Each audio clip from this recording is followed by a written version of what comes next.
すみません、遅くなりました。よろしくお願いします。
やっぱり一個一個洗っていくんですか？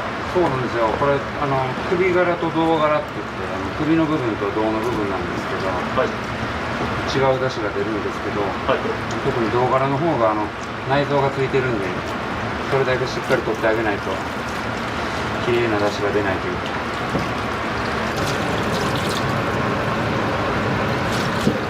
これが胴ですね。これが胴柄。これが首です。ス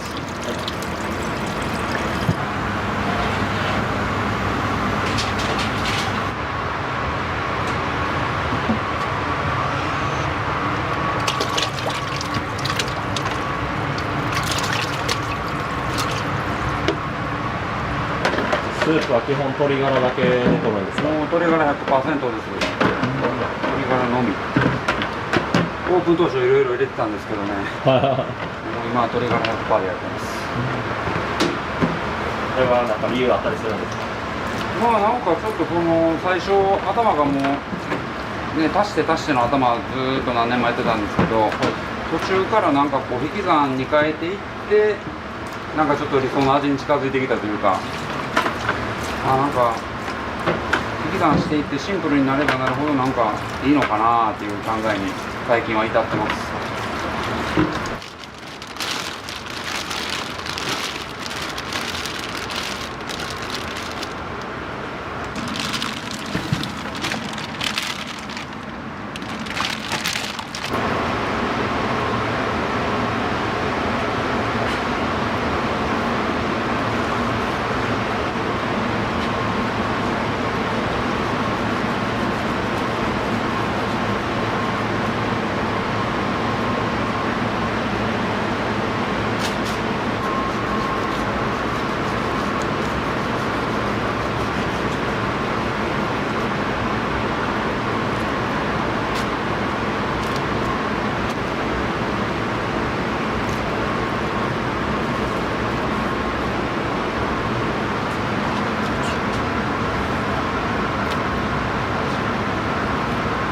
豚バラの中でもマグロでいうトロと赤身の部分みたいな感じで、はい、脂身と脂の少ないところがあるんですよ。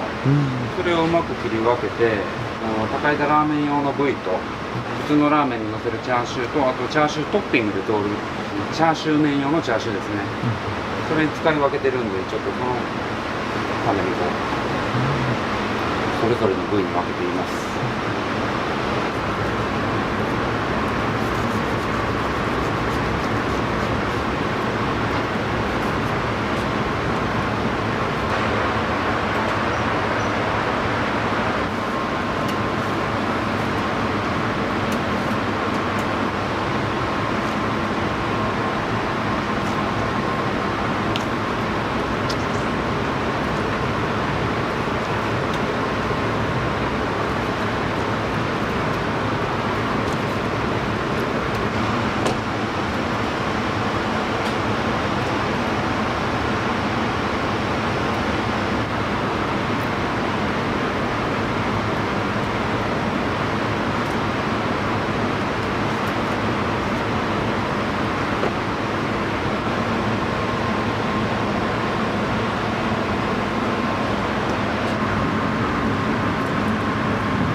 中に入れて巻いてるんですね。そうなんですよ。はい。ちょっと脂身多いとこにはこう赤身を足す感じであ、な中にこるほど。う巻き込んでバランス良くなるように。脂身少ないところには逆に脂身入れてこう輪切りにした時にちょうど油が入るようにしてます。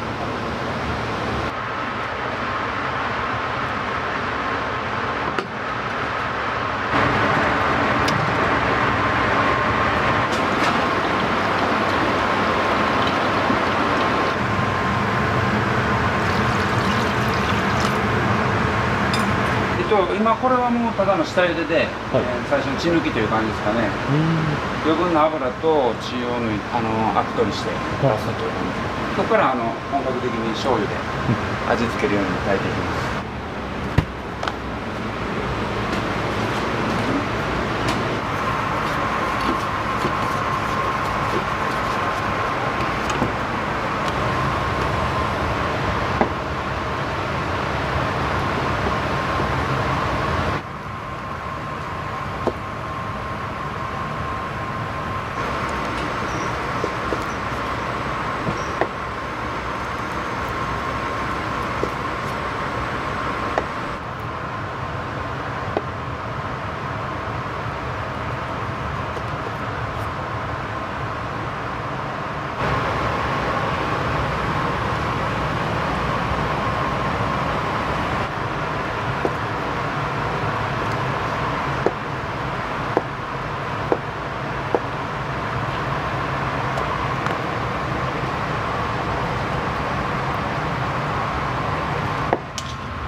一応10年間継ぎ足しです。10年継ぎ足し。はい。一応もうすぐ。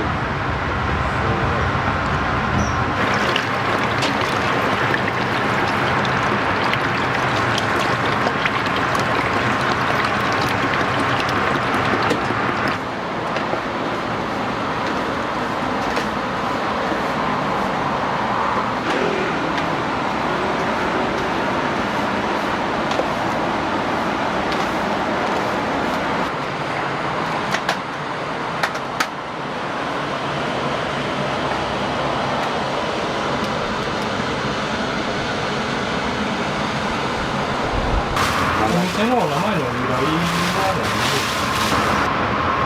名前の由来恥ずかしいんですけど、何ですか？僕の名前と嫁さんの名前一文字ずつ取ってるんですよ。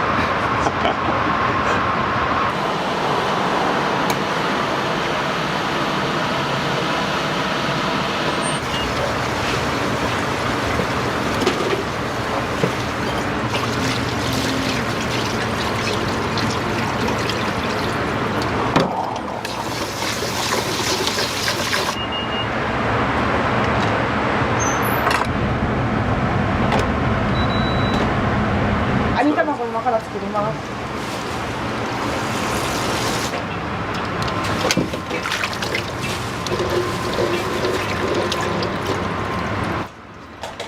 これやろうか。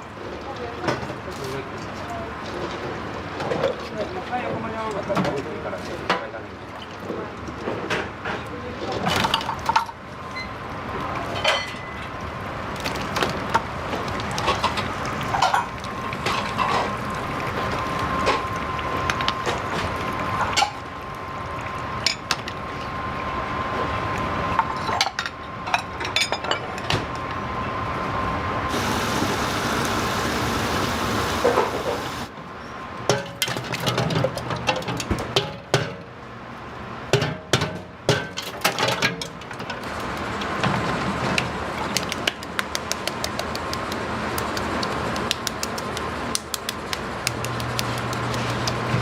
結構ちょっと半熟系でやりたくて。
醤油は豚肉の出汁とあと香味野菜が少し入ってて、それを二段仕込みというか火にもう一回かけてまろやかにする作業をしてます。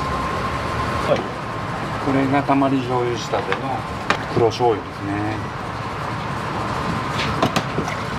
これは、5時間ぐらい煮詰めてさらにコクが増すように色も黒くなるようにいろいろ手を加えてます。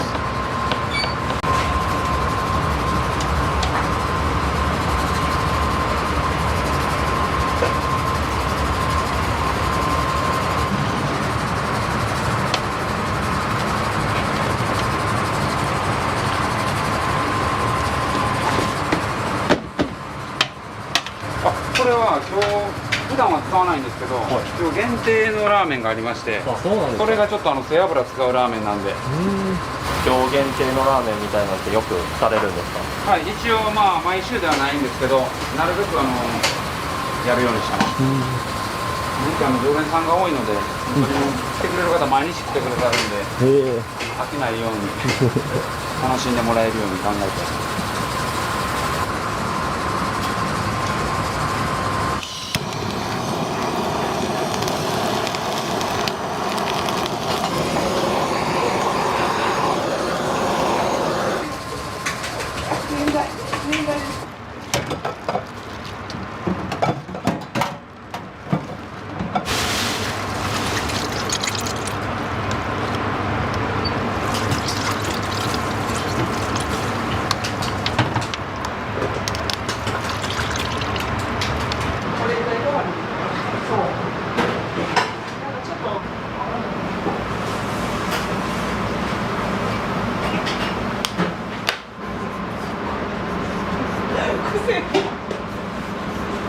使いますそれ。使う。コピーじゃなくて全部手書きなんですね。そうなんですよ、これ書くの好きで、手書きにこだわってます。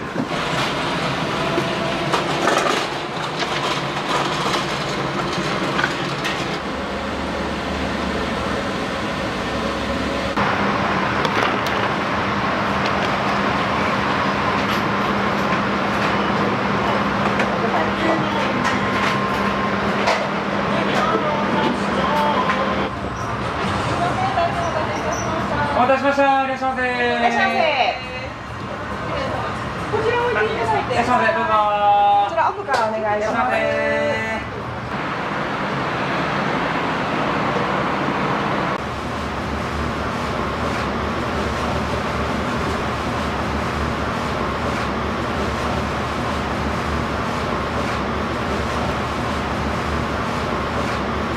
全然ブラック。でんでんブラック、はい。あとでんでんブラック。はいよ。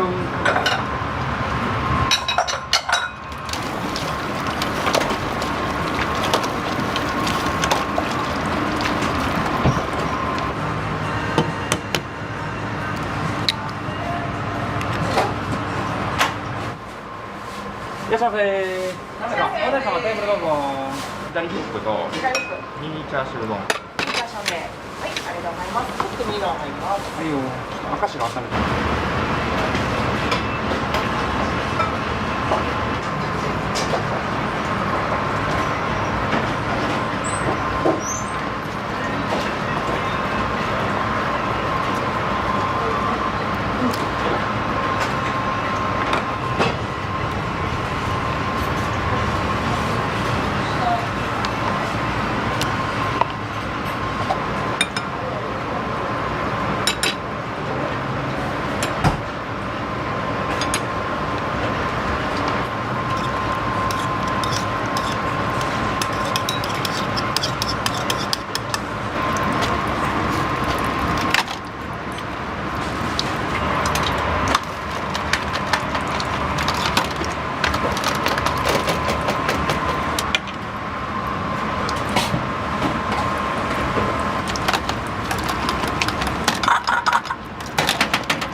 これチャーシューの。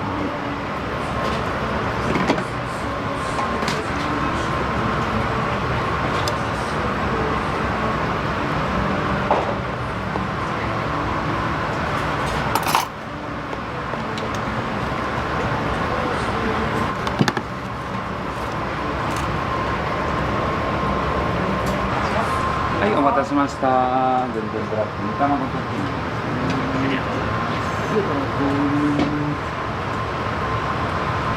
はい、お待たせしました。でんでんブラックです。ありがとうございます。こちら限定のでんでんブラックですね。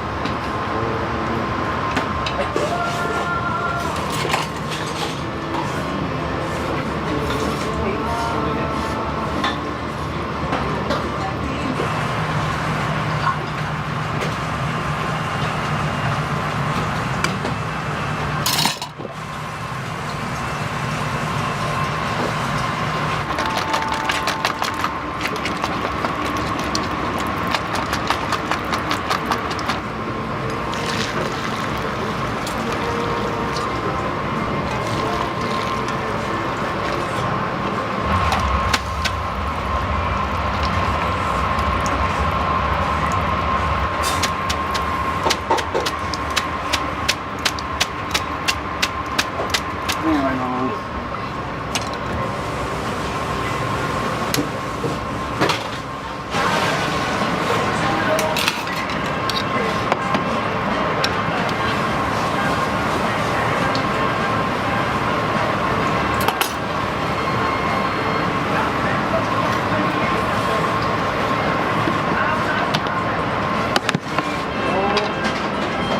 です。お待たせしました。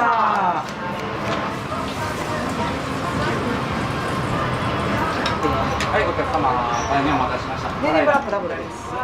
あわさんです。はい。します。はい、すみません。電電ブラック。電電ブラックです。失礼しました。いただきます。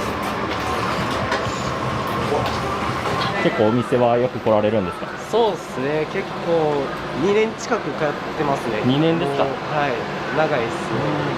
今日はご注文は何されたんですか？今日はちょっといつものでんでんブラックなんですけど、店長さんの作る料理が全部美味しいんで、限定だったら食べちゃいます。今日は限定です。限定、はいよく来られてるんですか？まあ週に1回は必ず来てます。あ、そうなんですね、はい一番おすすめのメニューって何になるんですかね？全部美味しいんでね、一つ選べっていうのは難しいですね。そうなんですね。だからもう限定がないときは普通のねものを食べて、はい、で限定あるときはなるべく限定をいただくようにしてます。そうなんですね。真面目なねオーナーさんなんで、そうですよね。手抜きないですけどね。ブラックで。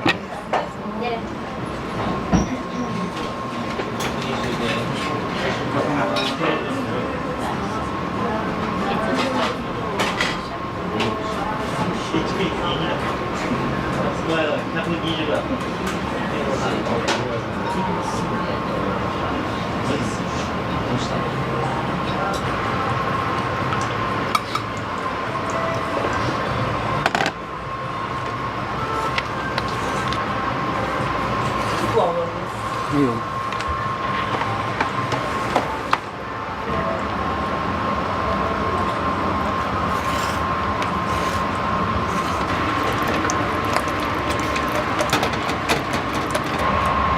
ラーメンの種類で麺変わるんですか？はい、そうなんですよ。一応基本的には普段は、3種類使い分けてます。基本の細麺と中太麺、あと高いラーメン。あとそれに加えて今日は限定があるんで限定の麺。今日は4種類。スープに合ったやつを一応用意します。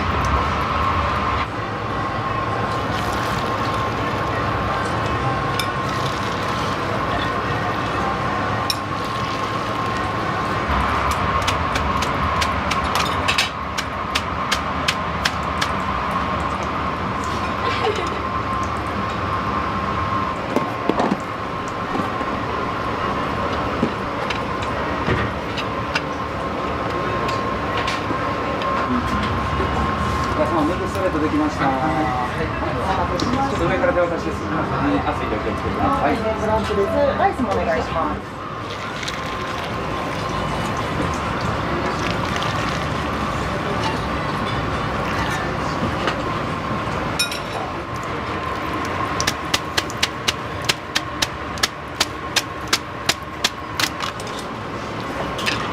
多分 OK な。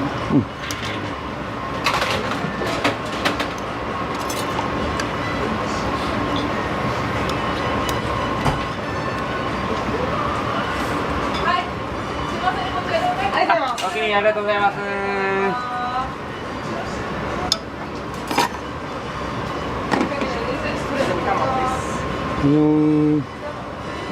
大変お待たせしました。カミソリパンチです。下置きます。ミードお願いします。どう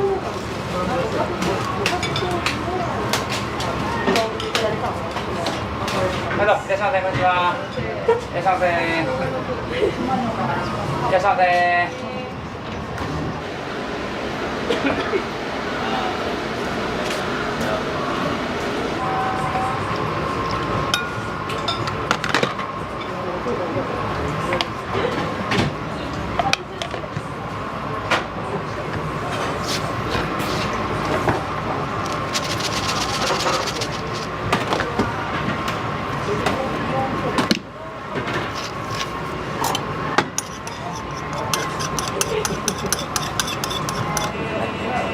はい、辛いラーメンです。失礼します。今日ははい、ご注文何されたんですか？左フックです。左フック。はい、結構頻繁に来させてもらってて、はい。まあ9割以上左フックで食べさせてもらってます。そんなに好きなんですか？そうですね。なんか刺激がはいあって、癖になるというか、もうなんか毎週食べるのはちょっと体にがおかしくなりそうな、はい、ぐらい美味しいです。今日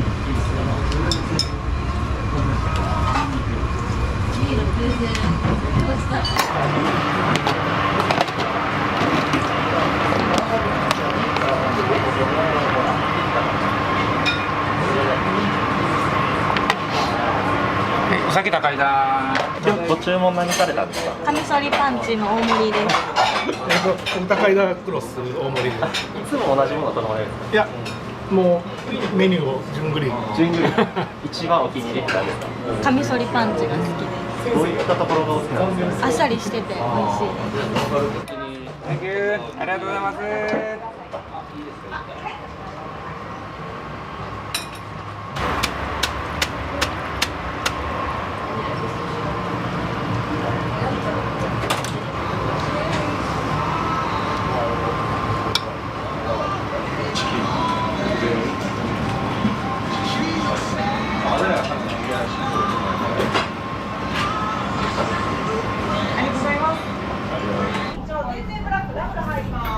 最初でくれてるからありがとうとも言われてこの人も言うから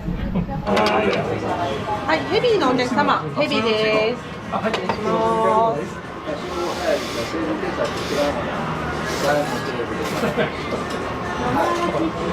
ご注文何にしたんですか？右ストレート。右ストレート。いつもこれですね。あ、そうなんですね。決まって。確定です。あ、アンチェインカスタム。あ、そうです。アンチェインさんが。あ、そうです。これもめっちゃ出るんです。はい、1700円です。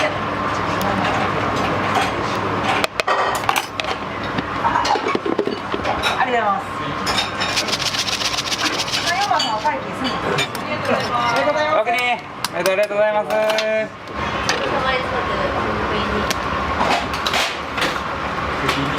処理、ノーマル2番さん。お願いします。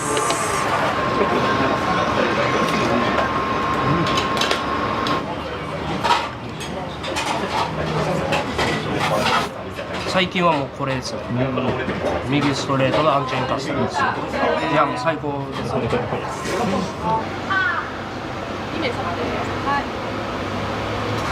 ざいました。おおきにどうぞいつもありがとうございます。ありがとうございました。黒い方がお店の基本味の右ストレートです。薄い方がカミソリパンチですね。おおきにありがとうございました。ありがとうございます。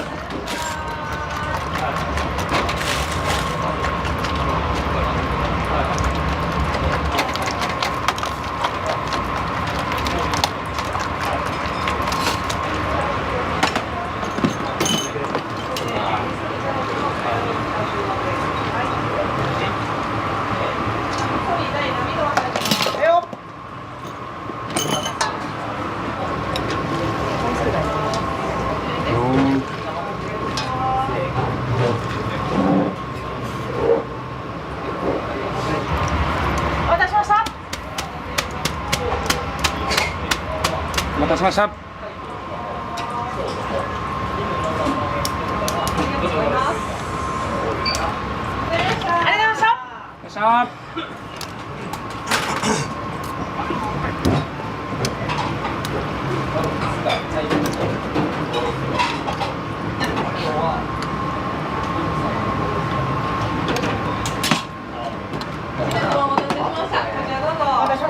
お待たせしました。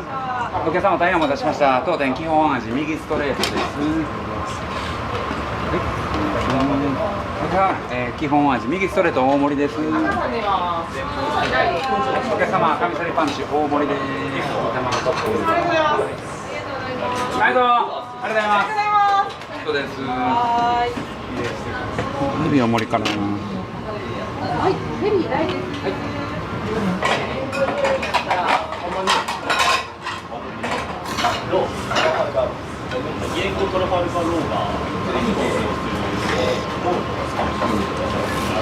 はい。僕はなにわのジョーです。なにわのジョー。はい。なにわのジョーはどういったお味なんですか？なにわのジョーはやはりこの、正統派な醤油に魚介が合わさってうまいです。よくお店来られるんですか？まあどうですかね。ここでも1ヶ月で3回ぐらいは結構来られてますね。うまいので。美味しいです。何が一番おすすめですか？実は右ストレート、はい、カミソリパンチ、今日はなにわの上と一応3種類、難しいっすね。その時のこの気分というか。昨日も来ますか？昨日も週4ぐらいです。週4で何が一番おすすめですか？いや、なんか右も食べてほしいけどカミソリも食ってほしいけど結局右が一番食うですね。結局右雑味ないです。一生うまいです。何回食ってもね。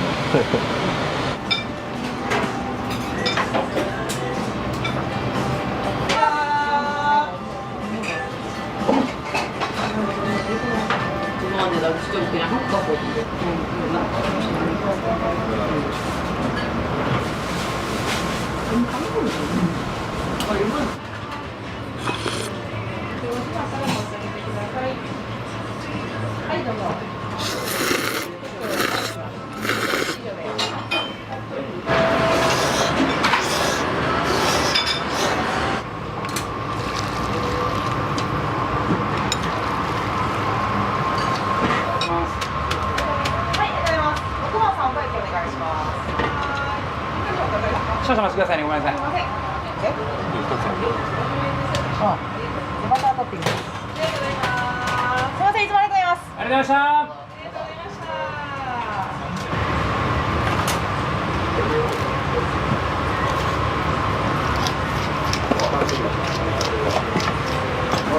アンチームの梶さんですか。そうなんですね。まさか来ていただけるとは。びっくりしました。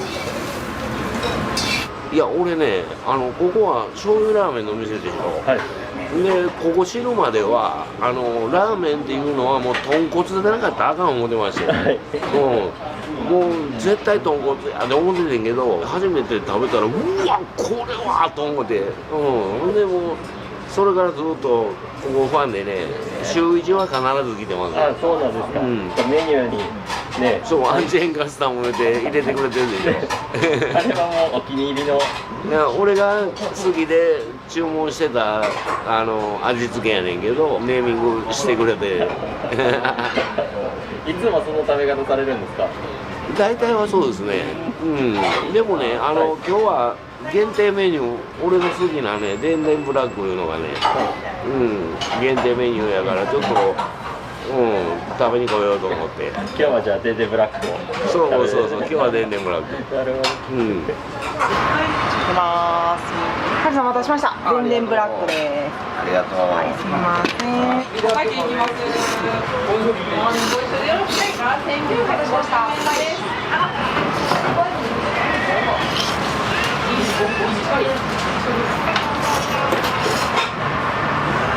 それで1個メンマトッピング。はいよ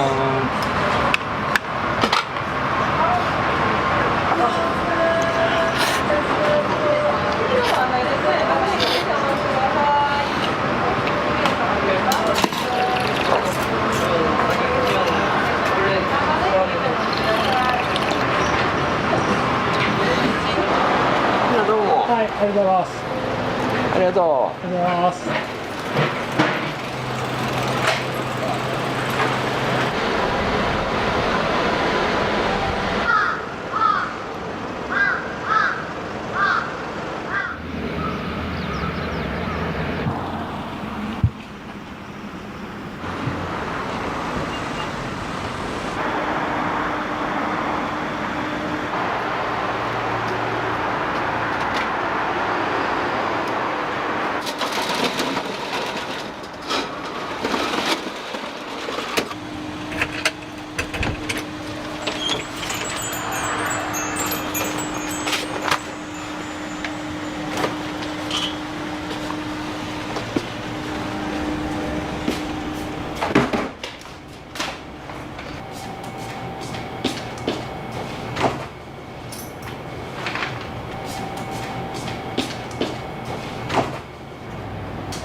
この量毎日やるんですか？ほぼ毎日ですね。何キロ分ぐらいあるんですか？あれで15ぐらい15キロぐらい。15キロぐらいかな。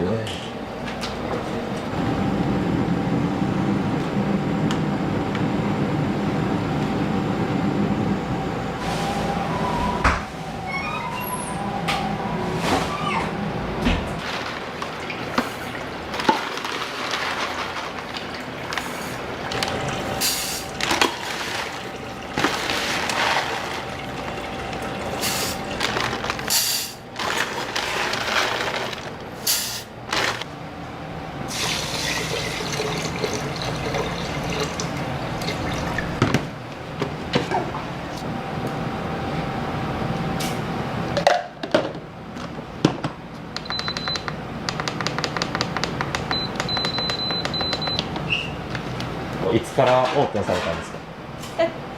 去年の3月末です。去年3月末、じゃあ1周年経ったと。そうですね、1周年経ちました。失礼なんですけど、おいくつになるんですか24です。24、めっちゃ若いですね。なんか大変やったりしないですか？いや、逆にそのバイトのこと年近いから、やりやすいっていうのと、そういうちょっとコミュニケーションを取りやすかったり。そうなんですよね、そこがあるんで。確かに。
水玉もラーメンもつけ麺もどっちも入るんですか？どっちも入ってます。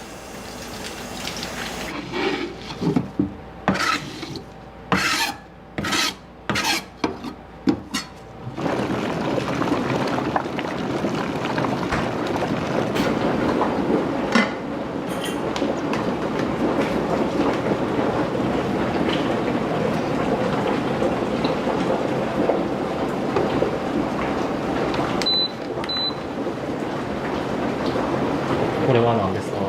油です。油と返しですか？そうです。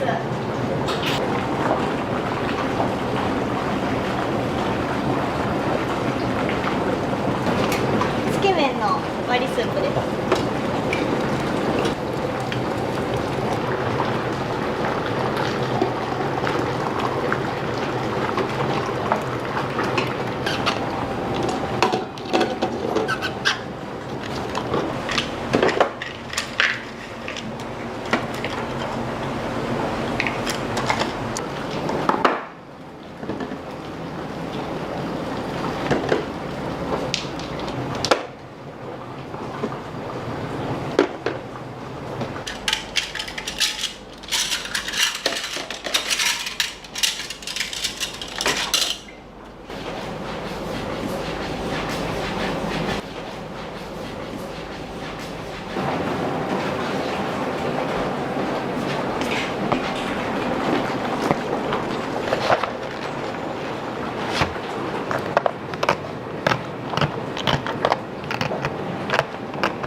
一応本業もやりつつ、なんか別事業もできたらなと考えてたんで、いろいろ教えてもらいながらこう初めて飲食店をするっていうので勉強して、いろいろやってますね。どうですか、1年やってみて。1年やってみてやっぱ難しいなっていうところはありますね。集客ですかね。まあ来てくれるやろと思ってても全然お客さん入ってくれなかったりとかなかなか難しいと思う。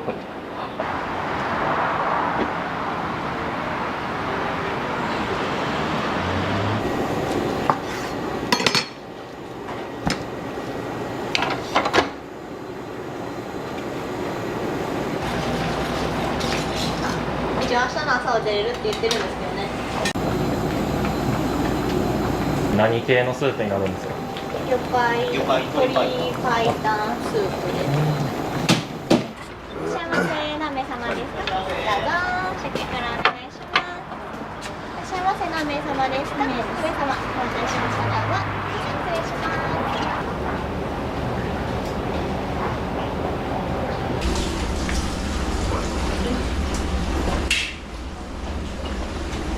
失礼いただきます。食べたりします。後で言うと。あ、もらってきますね。ありがとうございます。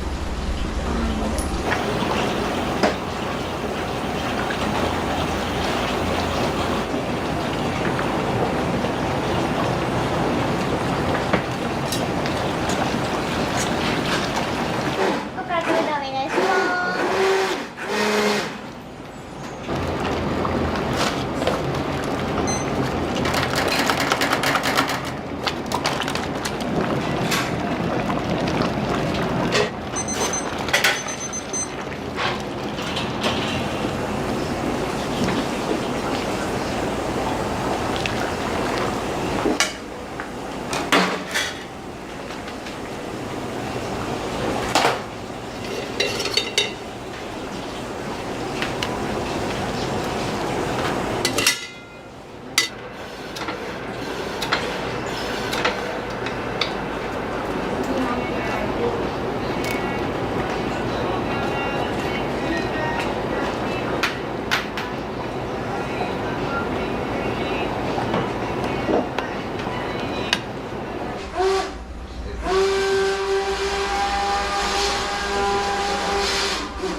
ください。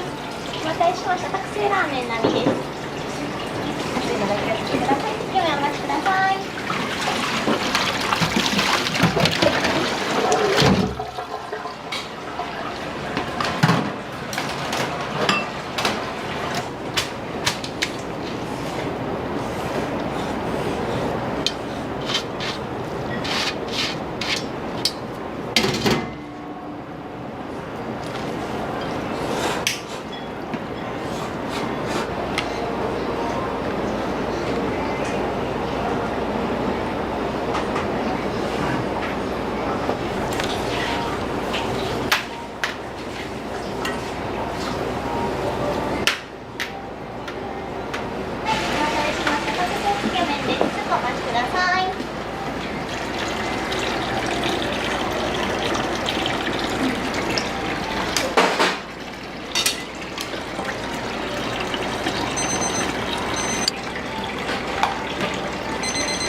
今日3回目です。3回目。はい。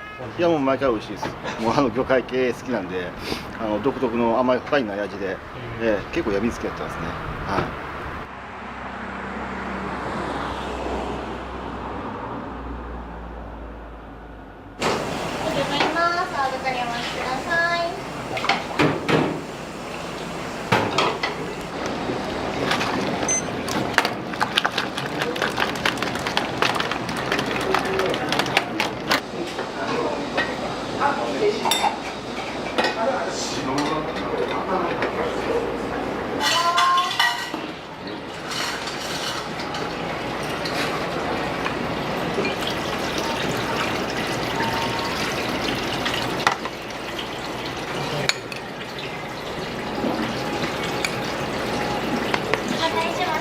ラーメン大です。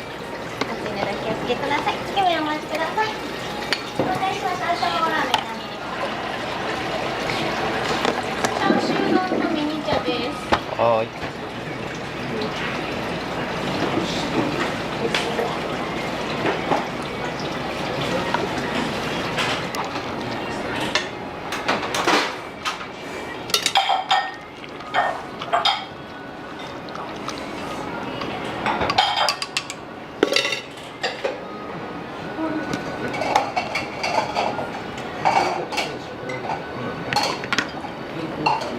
大変お待たせいたしました。つけ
ね。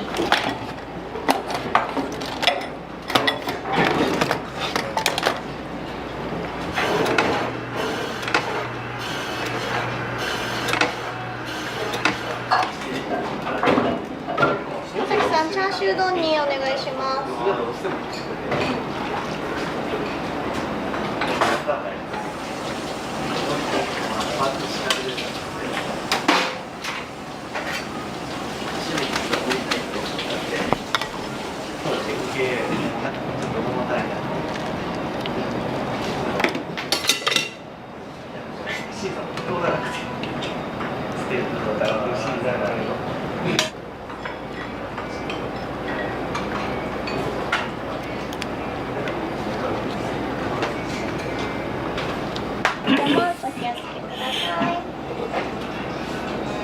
ご飯お待ちくださいね。はい。どう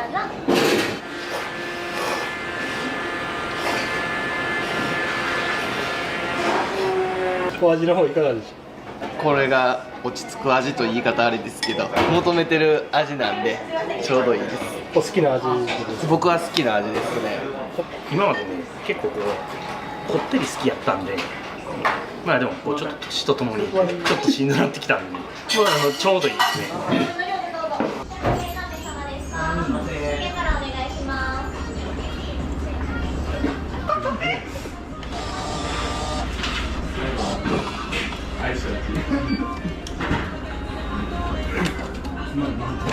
ラーメンだけでいい？あ、僕ラーメンだけで。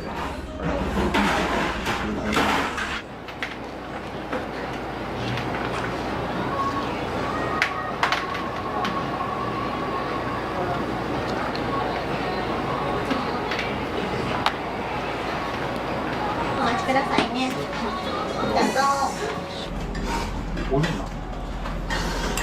美味しいです。美味しいです。すごい鶏の出汁が濃厚で、スープがクリーミーな感じで、あと麺の硬さがちょうどいい。そうなんですね。スープに絡む麺やなと思いました。じゃあ2回目もあるんじゃないですか。明日来ます。いらっし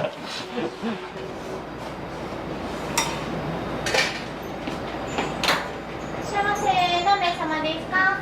出券からお願いします。いらっしゃいませ。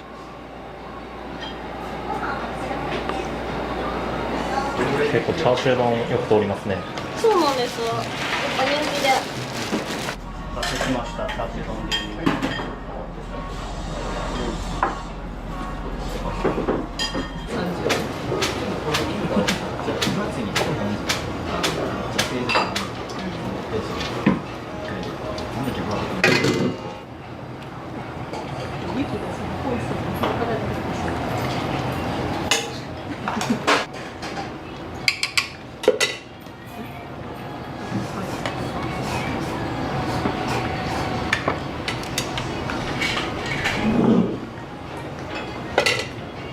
お待たせいたしました。つけ麺並みです。熱いのでお気をつけください。今日は何をご注文されたんですか？つけ麺、味玉つけ麺です。はい。大好きです。ここ大好き。ぜひたくさんの人に食べてもらってください。本当に美味しい。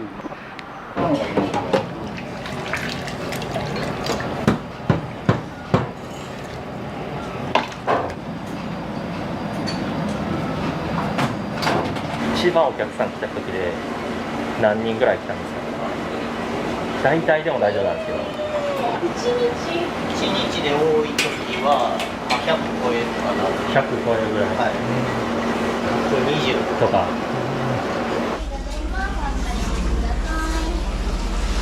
それでいいかな。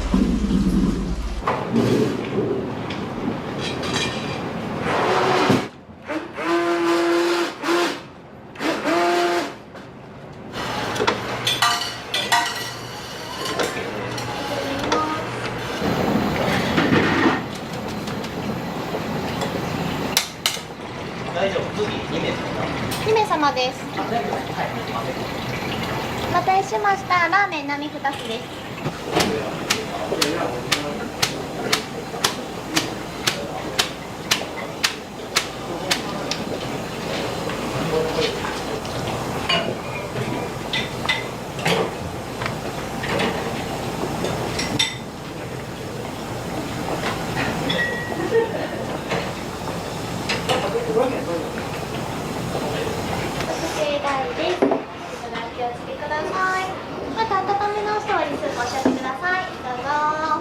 何をご注文されたんですか？僕はつけ麺です。美味しかったですね。麺もっちりしてて、スープも濃厚だったんで美味しかったですね。美味しかったです。味がしっかり濃くて麺にも絡んでたんで最高です。チャーシューに味しっかりついてたんでうまかったですね。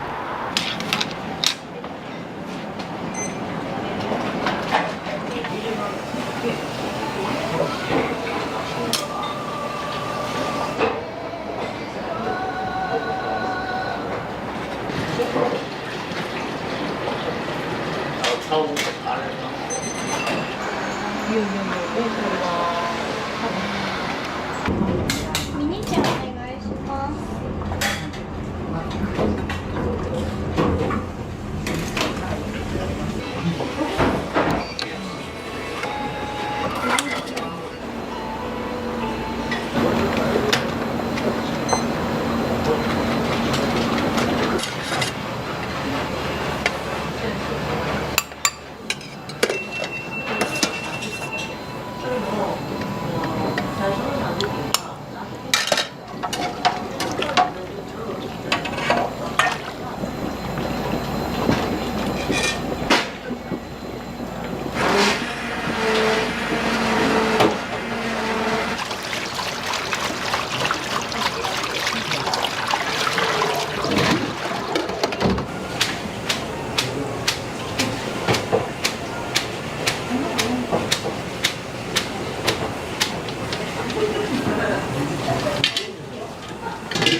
温め直しおリスクおっしゃってください。どうぞ。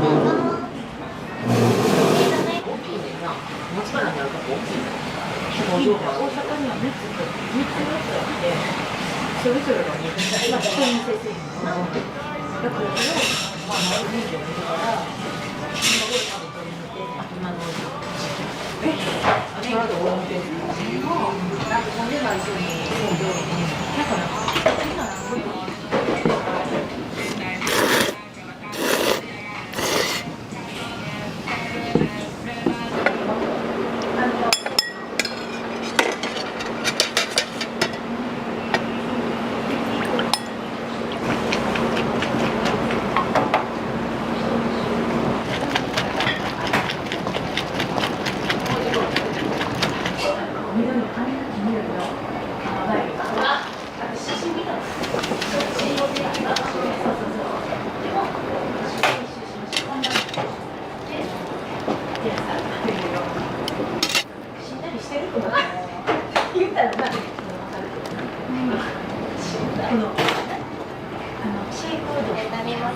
熱いので気をつけてください。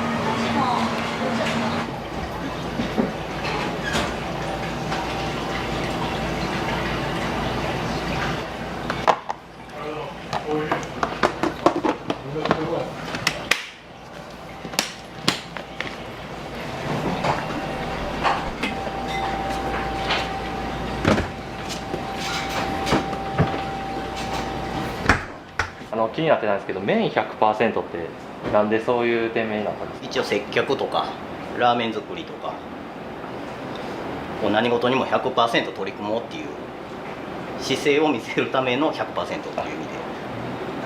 味で麺 100% っていうはい。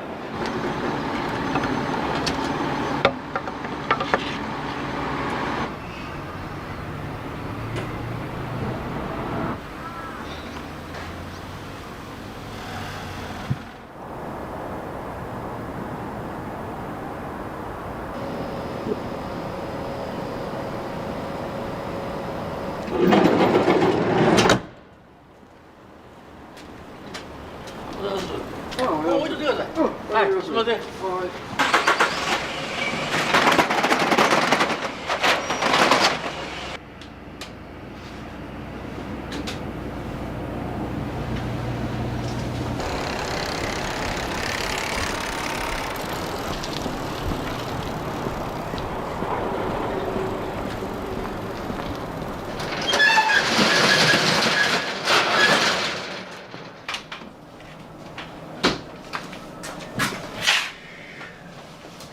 寒いんでね、先出しとかないの。餃子が。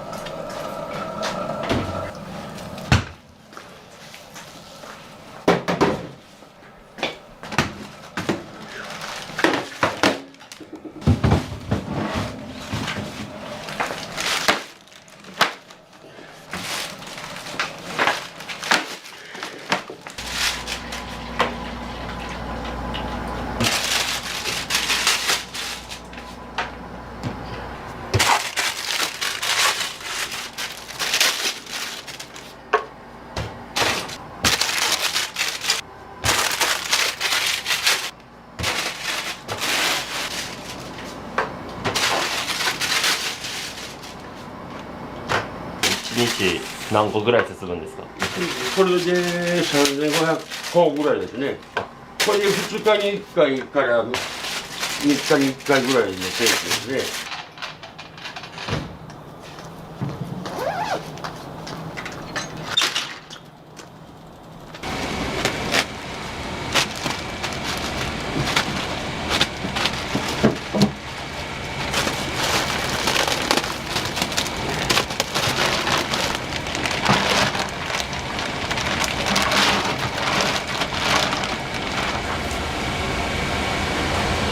息子さんです。次男坊なんですよ。はい。今日はね、6時までには来ると思います。はい。で、子供はもう向こうであれを全部作って、私はこっちでこっちのことせながら。はい。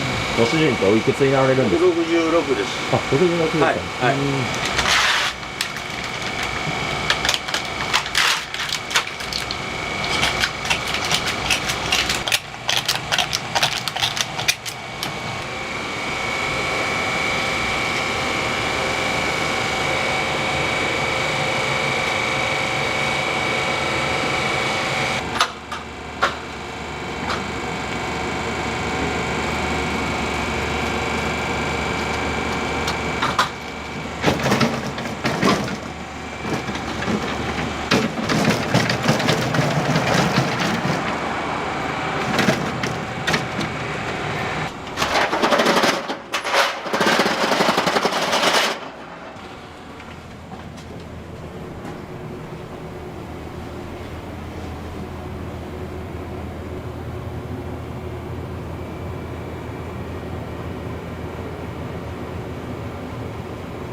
あ、こっちはもうそやら食べてもらう方だけです。調理は向こうから持ってくるんでね。はい。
結構何時間も煮込むんですか？もう一回きれいに洗うか、でこっちの熱湯もう一回できれいな湯でもう一回炊いて1時間半ぐらい炊いて、そこから味付けするのに30分ぐらいかかる。やっぱり結構下処理に時間かかるんですよ。そうです。もうこういうのはね、仕込み時間半分、営業時間半分っていう感じですね。今からこれ3時間炊いてで1時間半味付けにするんでね、そしたらそんだけの時間11時までにはしてまわなあかんの。ほんならもうこの時間に来ないと。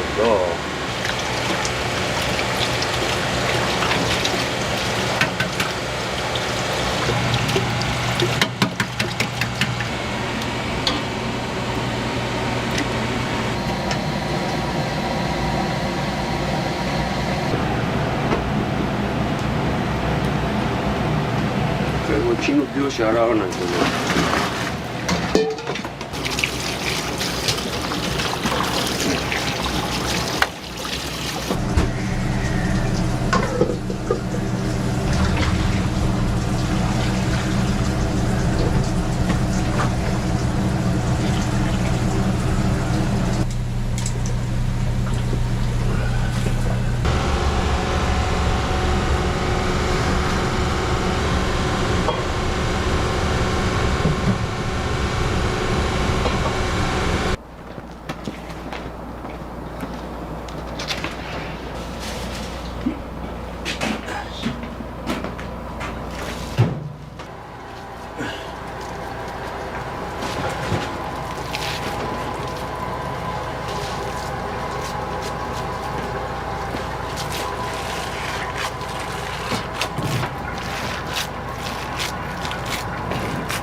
何時間ぐらいかかるんですか？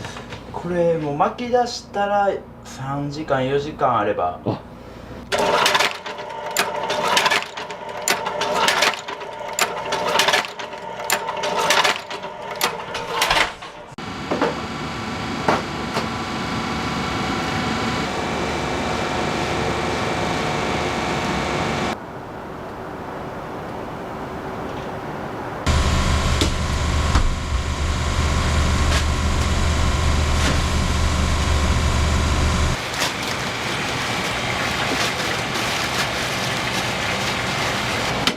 も結構すごい量ですね。そうだね。アルコールを飲む人には餃子ができるまでとか今から味付けしたもやしをちょっとだけ出したりするんだよね。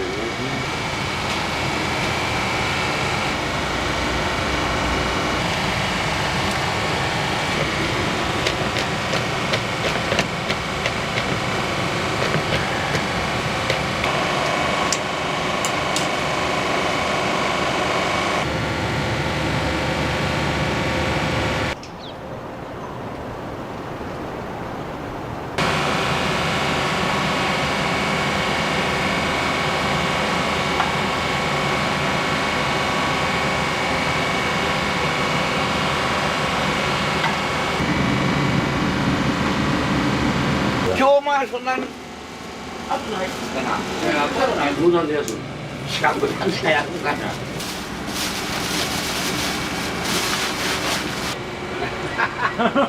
な。もう毎日来て喋って夜も9時ぐらいに帰ってくるの酔ってコーラだけ飲んでめっちゃいいおっちゃんです。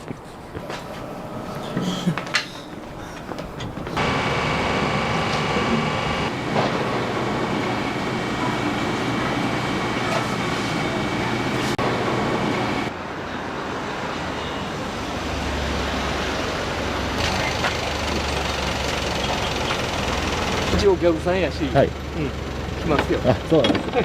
たまに食べたくなる味。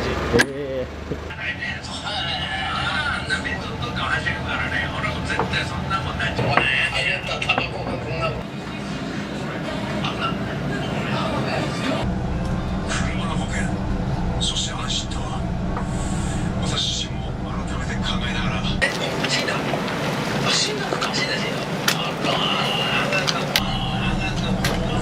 全然なん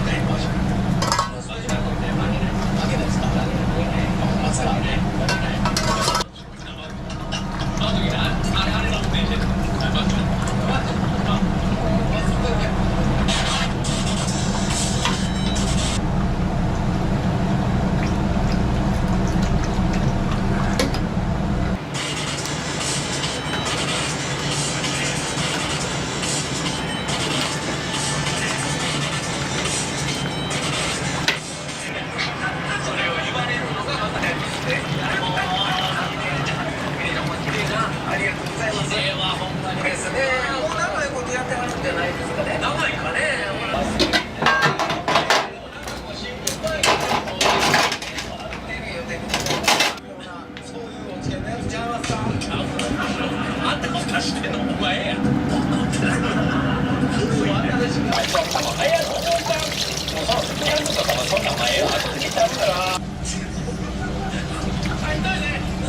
缶は何買われるんですか？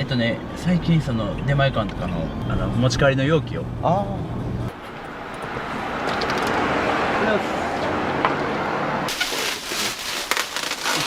すみません。お気に入りはい、ありがとうございます。すみません。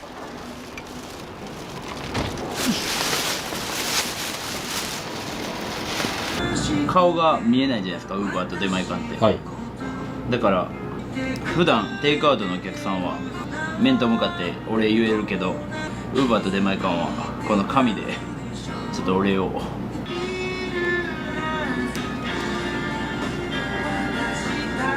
今これ多分2時間3時間ぐらい漬け込んで。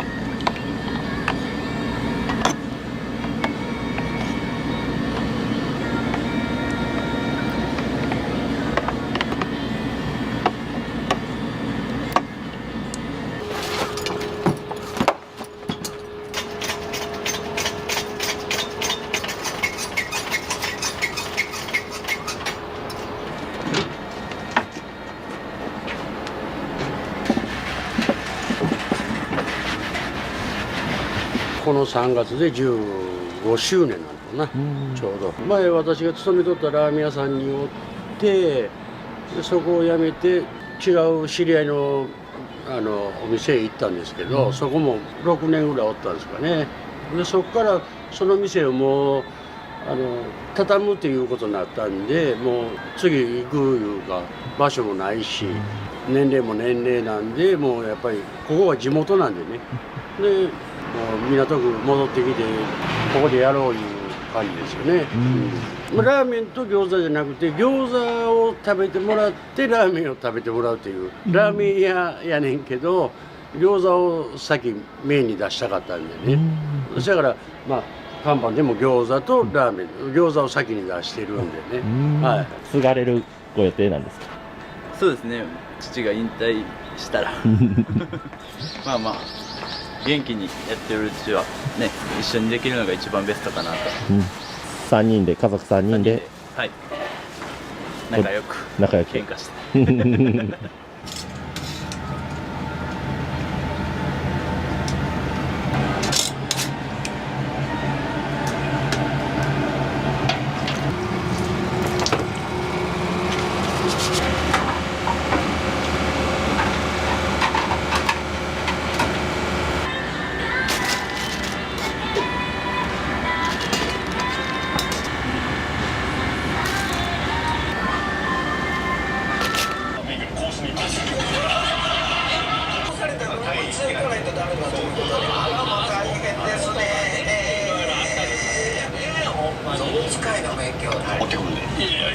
わかりました。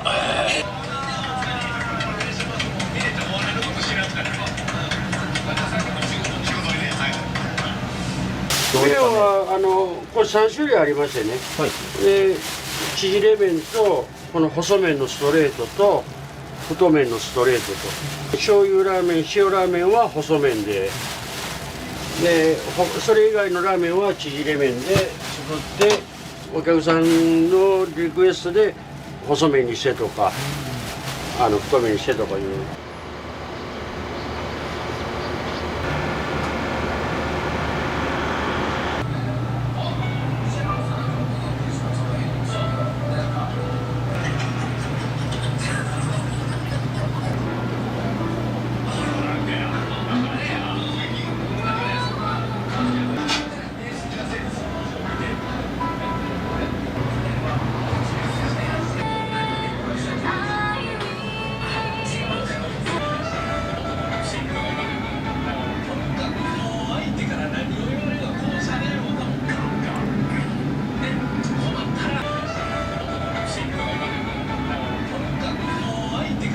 このチケットっていうのは、どういうものというか。12人前のチケットなんですけど、本当は4560円するんですけど、もう12人前3800円で買えるというコーヒーチケットみたいな。2人前お得。常連さんはみんな持って帰ります。何名分ぐらいあるんですか？これね、大体、200、ここだけで200で、自分の財布に入れてる方もいらっしゃって、それが半分ぐらいで合計400。でもこの人とかやばいですよね。そうです。150人前分ぐらい。餃子だけでね、1年はいける。そうですよね。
美味しいです。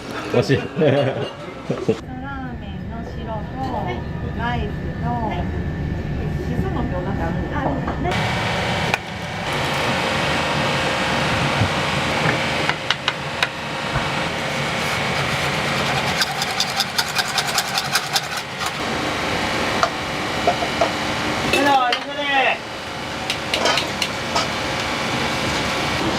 はい。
白味噌です。ありがとう。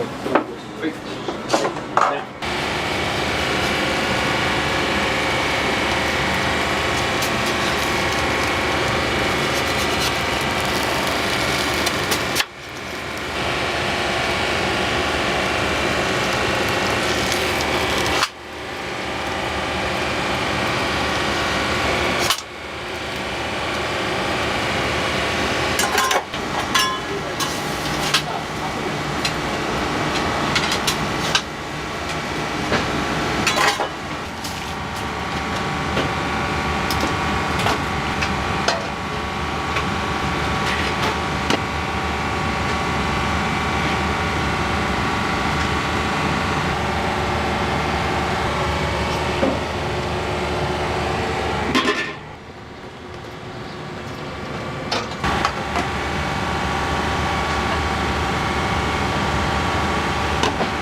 ンダさ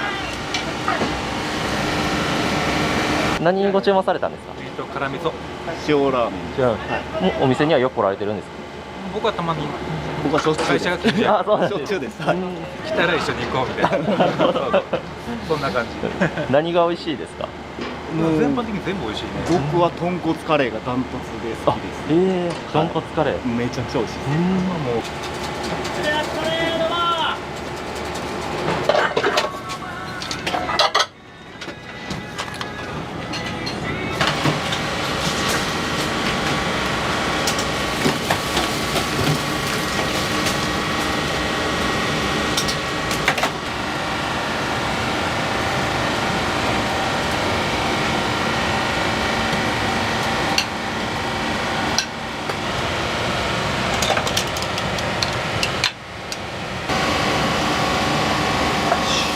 いや、美味しいですよ。美味しいですよ。もう最高ですわ。よく来られてるんですか？週に2回ぐらいかな。2回か。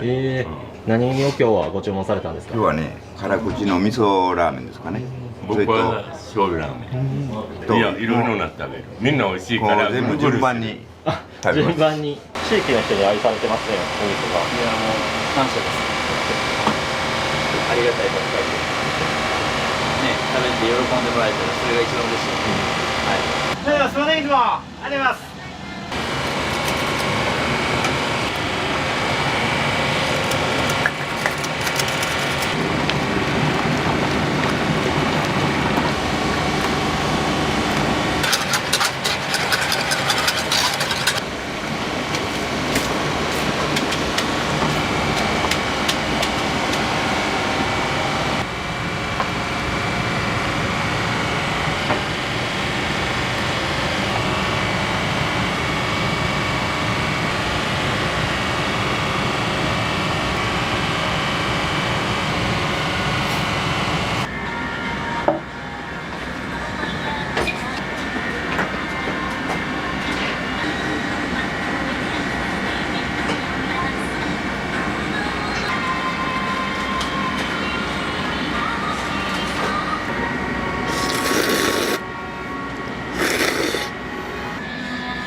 これしょうゆ。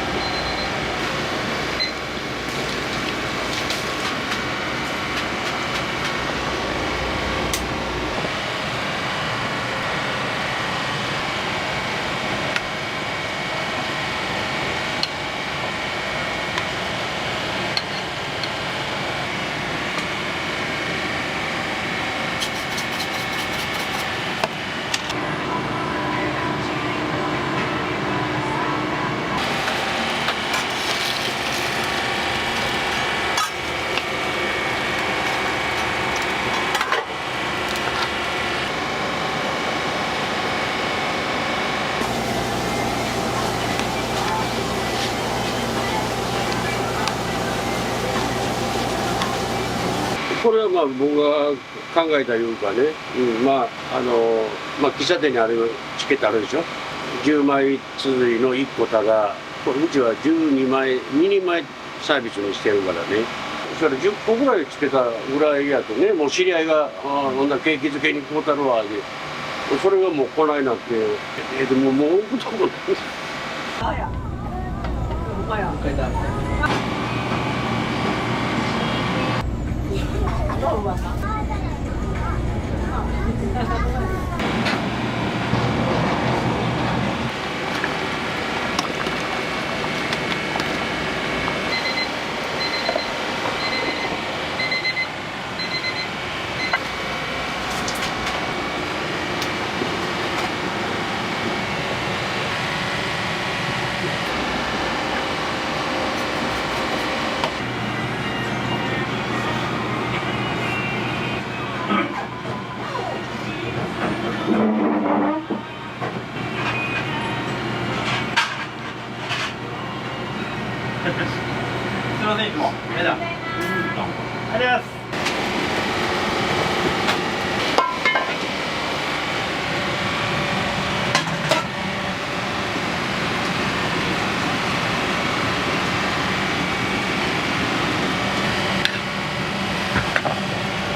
はい。こ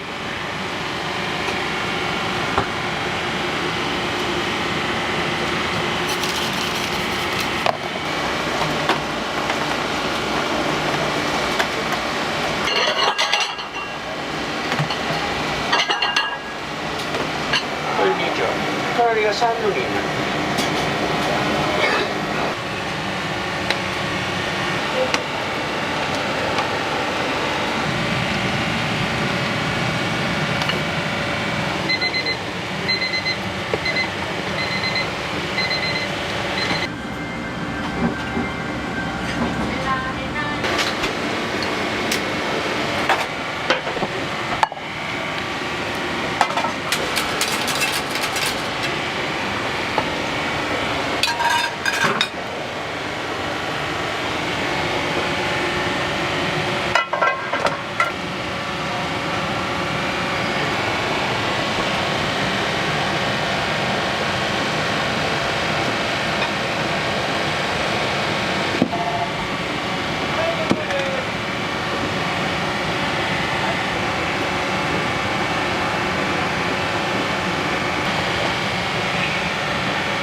カウンターね。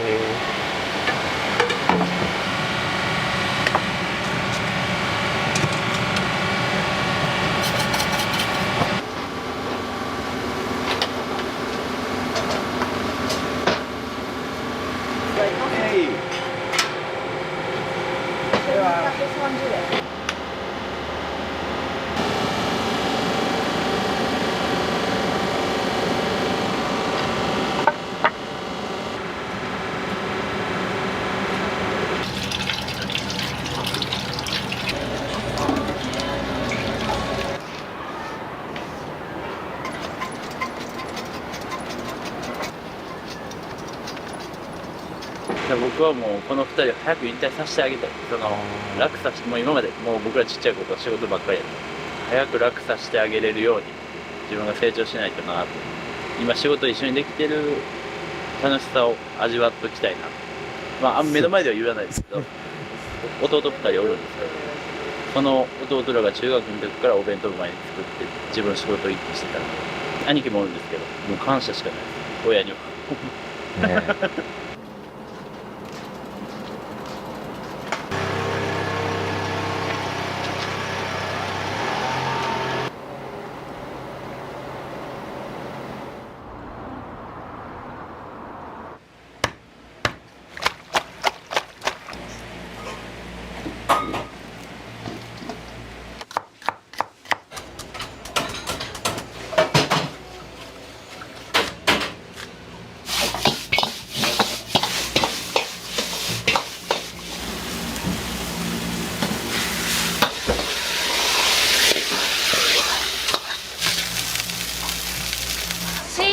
ブルに2、1番に2。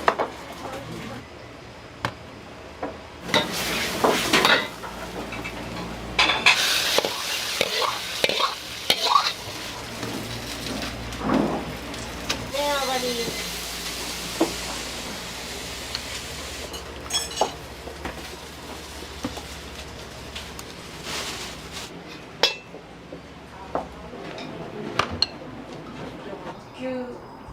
美味しいわ、やっぱりこれ。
野良沼さんっていう飛鳥の方で育ててる方が餌までこだわってて、普通の卵って大体ちょっと黄色い感じなんですけども、この卵はねレモン色というか白身が強いというか、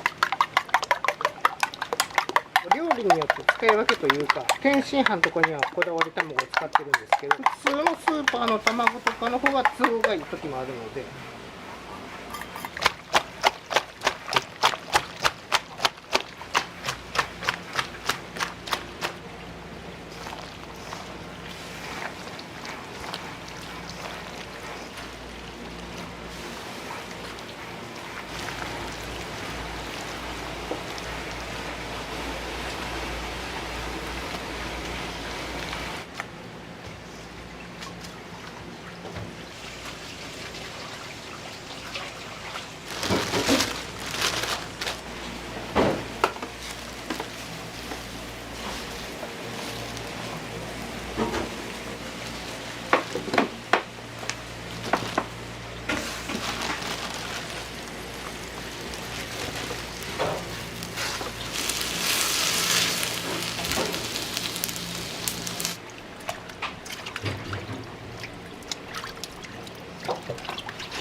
それを見て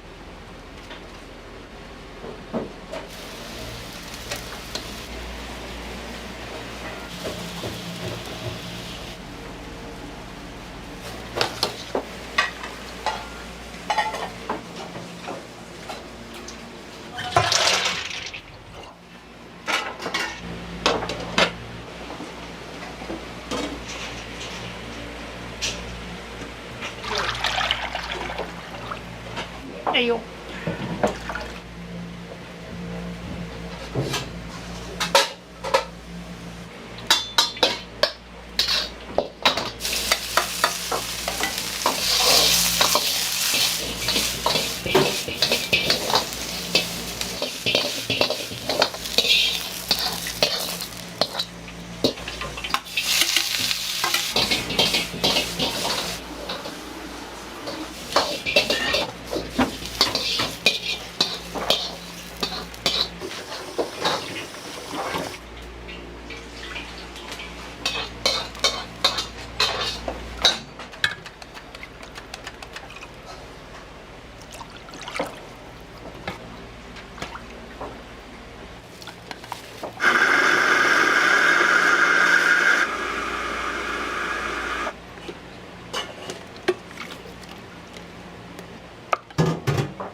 近親菜って言って肝臓の花なんだけど、今日の薬膳のスープに使う、そこに咲いてる花がそうなんで、もう34、5年になるのかな。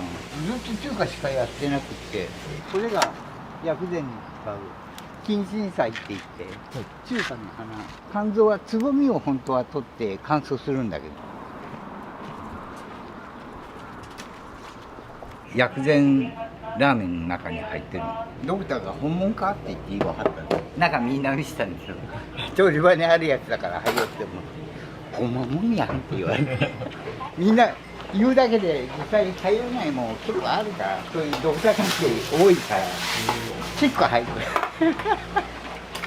お墨付きもらった感じがする。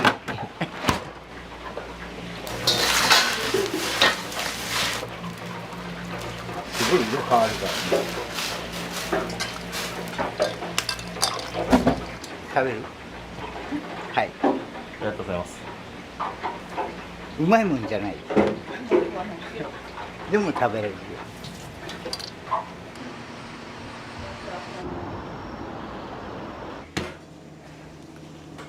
これはですね、ノラノア卵っていう卵になるんですけど、すごい色が白というか全然色味違いますね。そうなんです。だから天津飯とか作っても、普通やったら黄色い普通の卵のやつができるんですけど、うちの天津飯だけ見るとちょっと白っぽい感じにも見えるんですよね。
これ1個がだいたい7、80円する卵。1個7、80円するんですか。めちゃくちゃ高いですね。高いです。すごくこだわってる卵で、うちは規格外を買ってんね。若干お値段安くしてもらえる代わりに大きいのもあって小さいのもあって。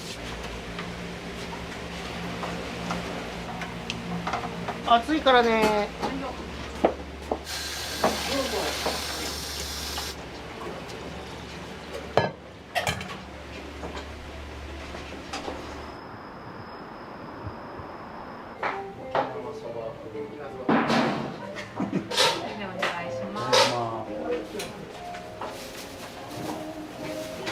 番テーブルオーダー通します。淡雪1、沖縄そば1、そばチャーハン1、杏仁2です。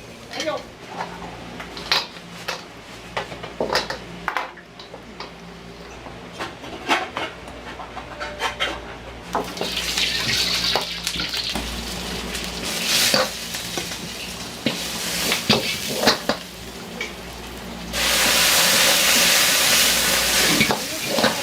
ゃあもう緊張しんだけど。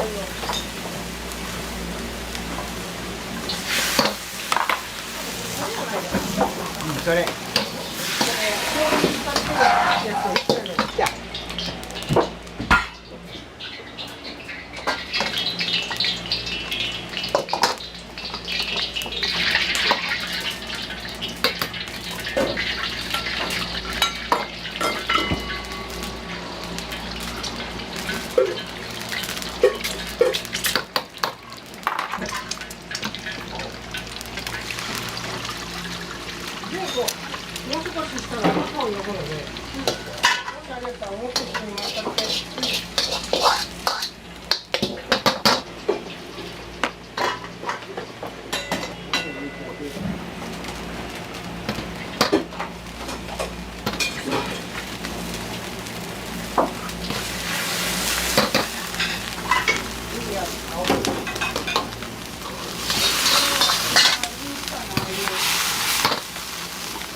こっちは止まってるよ。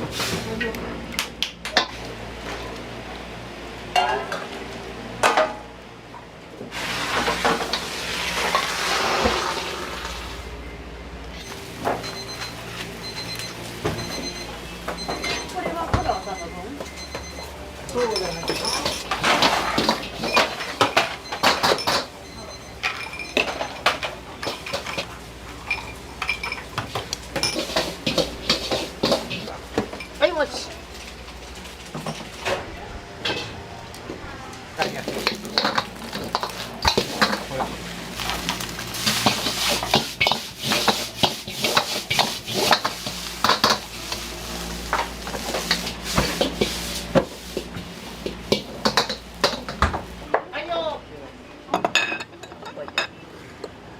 純子どこ行く？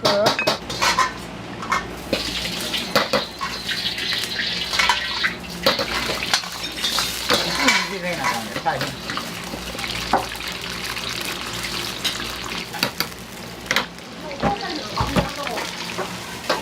今の分はある。ありますね。はい。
ルに2、1番に2。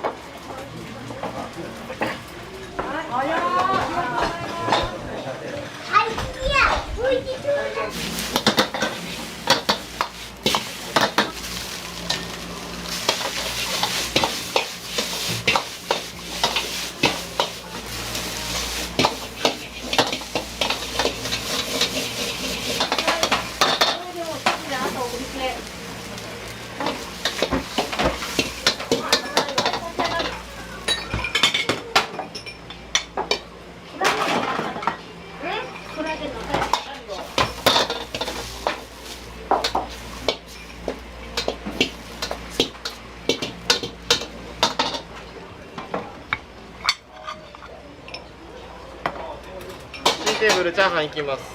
こっちも以上です。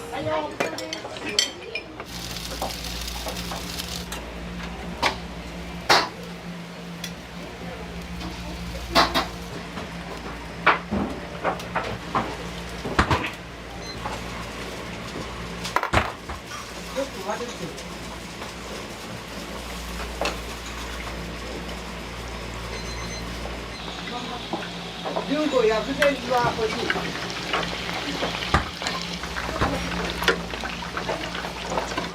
テーブル全体盛り合わせて。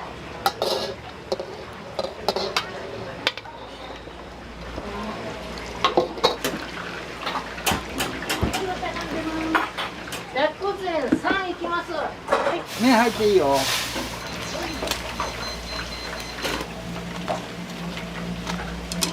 一番テーブル8番バスケ開けてます。はい。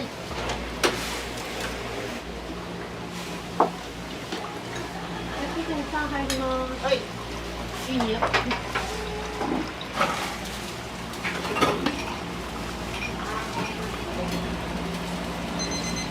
はい、1分。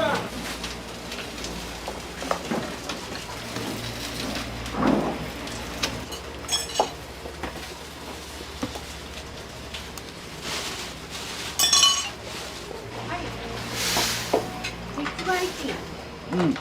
花1。花1。はい。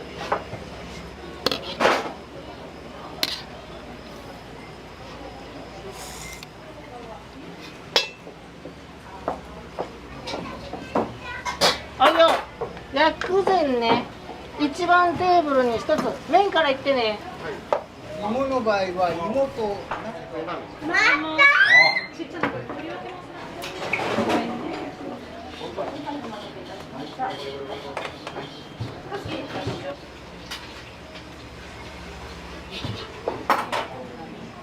あいよ、一番さん、お芋ラーメン。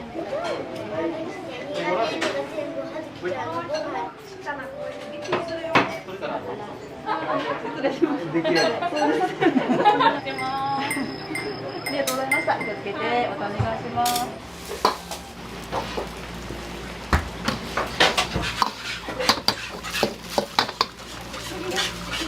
開けてもらえると思います。到着していますと。でもし何もなかった。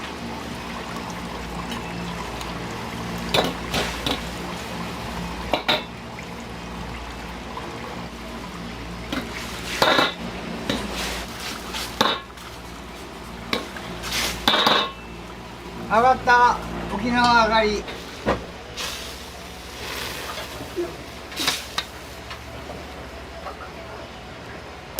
はいよ、オムレット。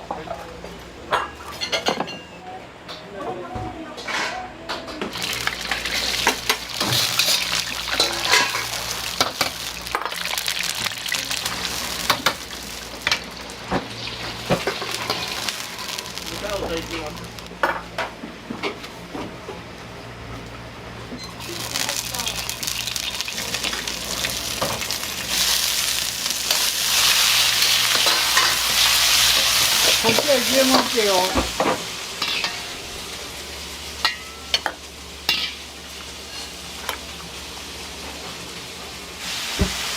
麺上がり。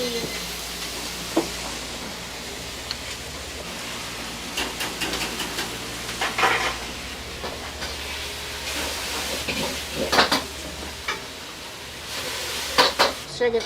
はい。上がり。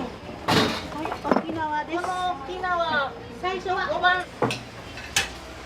はいよ、これ1番さん。お待たせしました。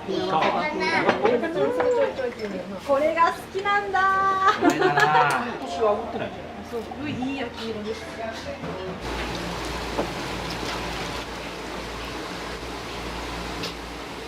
お芋上がり。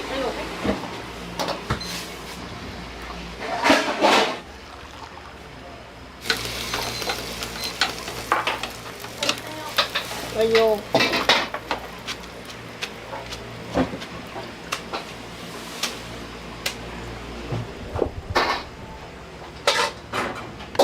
他には何あるか。10秒、20秒。はい。はいよ、お芋上がり5番さん。こ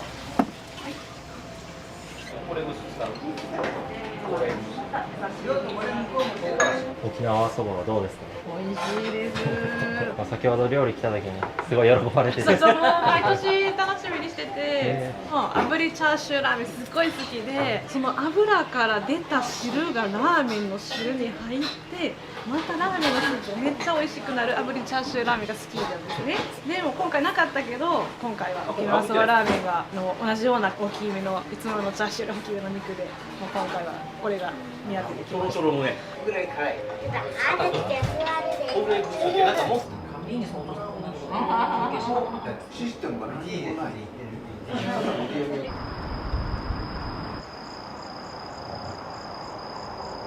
焼きそばいつでも OK やで。あとは今2回かな。い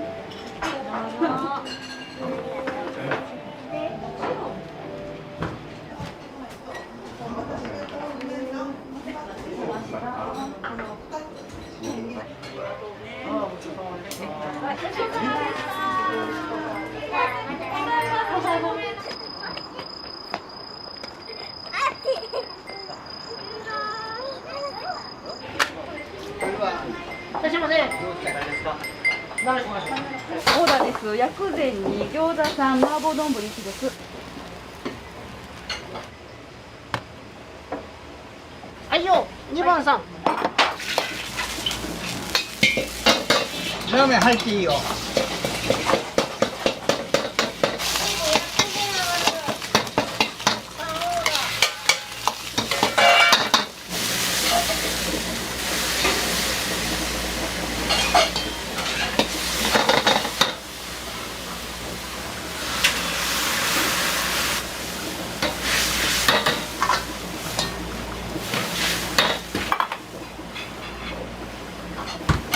上がった。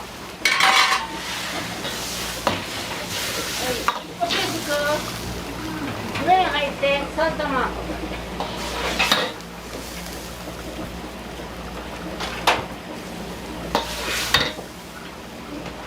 最後1分。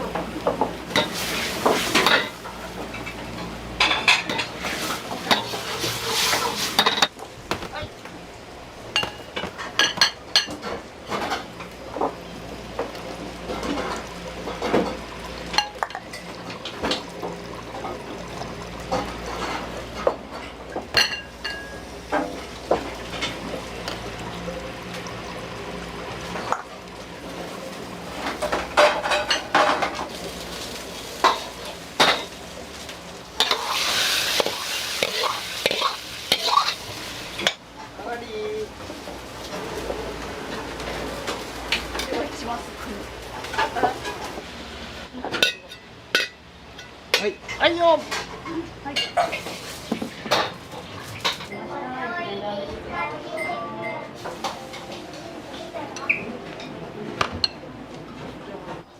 ンターヘルパスいたしました。薬膳ラーメンです。いいよ。直前でも取れるんですよ。美味しいわやっぱりこれ。久々。そうですね、お持ち帰りが多いですね。時間遅かったりするので。これがちょうど期間限定でやってるので、それ食べたいから来ました。ありが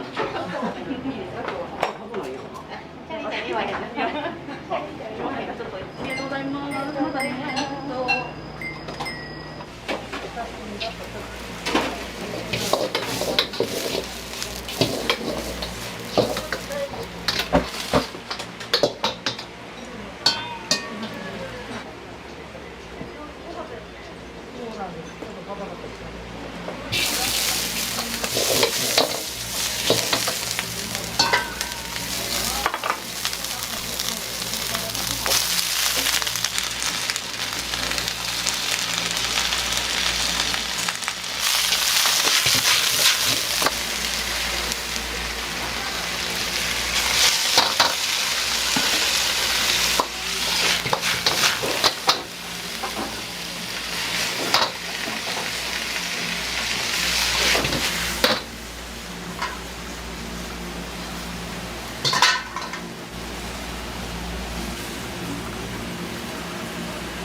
はい、すいません。ちょっとだけ食べて。ありがとうございます。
野菜の優しい味がちょっと甘みがあってすごい美味しいです。餃子3枚お待ちください。はい、ありがとうござい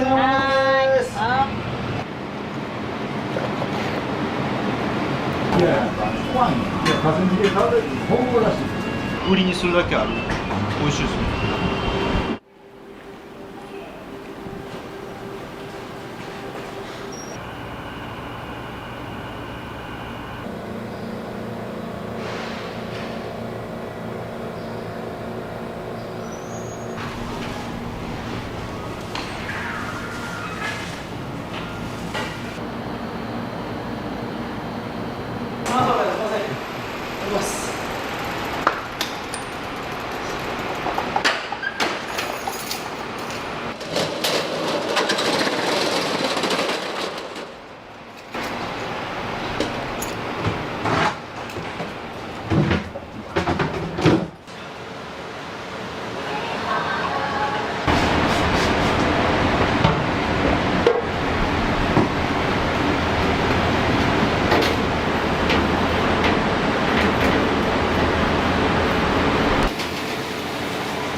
際に個人で YouTube やってる。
僕多分8時半頃に来ると思うんで、はい、お願いします。ありがとうございます。すいません。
南森町でせがれが土日とか土曜日だけか私ら休みやったんで、その間間借りしてて、その時にせがれおばちゃんとかやったら名前あかんからでせがれんとこにして、でその時にシューマイを出してでしてたんやけど、だんだんもうシューマイがあるかないかだけやから、ほなもうおばちゃんのとこで名前統一してもう全部一緒にしようか言って。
店番と朝早いから来てもらったんで。ありがとうございます全然。昨日のじゃあお昼からこう炊いてるんですか？もう昨日の朝からですね。もう朝から炊いたやつが。今火入れて、入れて混ぜて、でお客さんに提供する感じですね。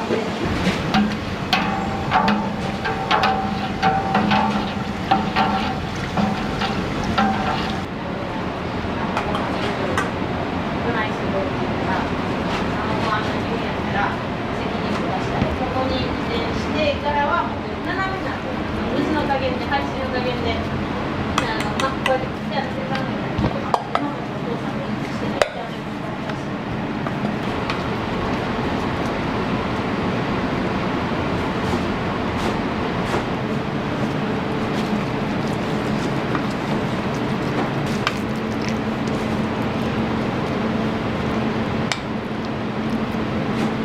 しシューマイめっちゃ大きくないですか？これでもちっちゃなった方なんですよ。一回で焼き鳥屋さんで、鶏が余ったりもしたことがあって、それでなんか一品作ってや言われて、で僕が絶対今後今から絶対シューマイがブーム来ると思ってシューマイを鶏ミンチで作ったら、みんな美味しい美味しいってお客さん言ってくれて、でこっちの実家に入るようになって、親父がなんか武器1個ぐらい持ったらへんちゃうか言われて、でシューマイしかなかったんで、シューマイやったらみんなが美味しい美味しいって言って、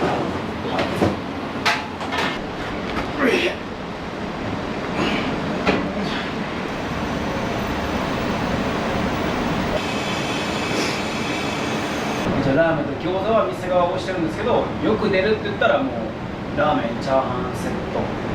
うちはもうスープは全部一緒なんですよ。ちょっと味噌めのあっさりとしたラーメンと思ってもらった方が、うちのチャーシュー食べていただいて、チャーシューおいしいおいしい言ってくれて、でチャーシューをお持ち帰りされる方もいっぱいいらっしゃるんで、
どうぞ。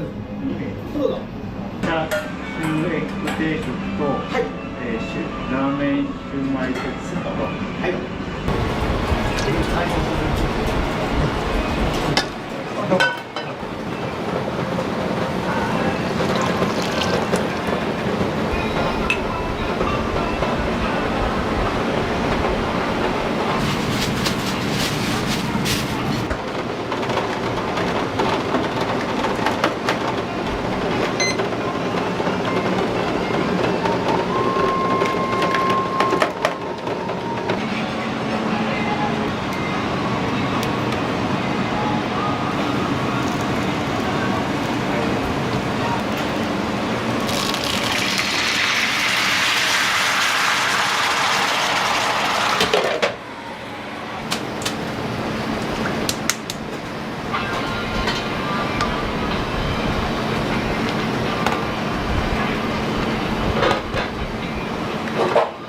おばあさん。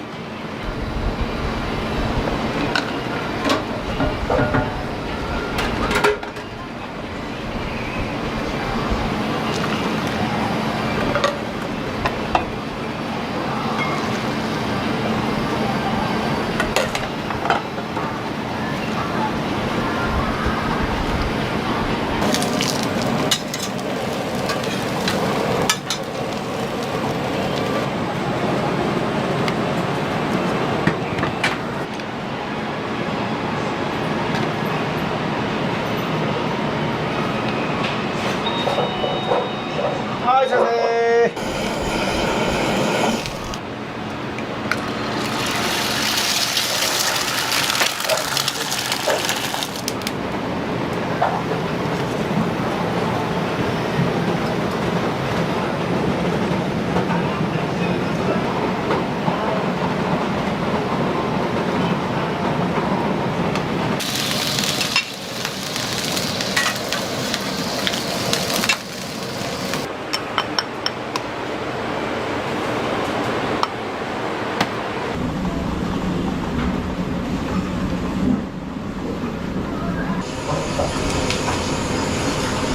単品のラーメンと単品のチャーハン。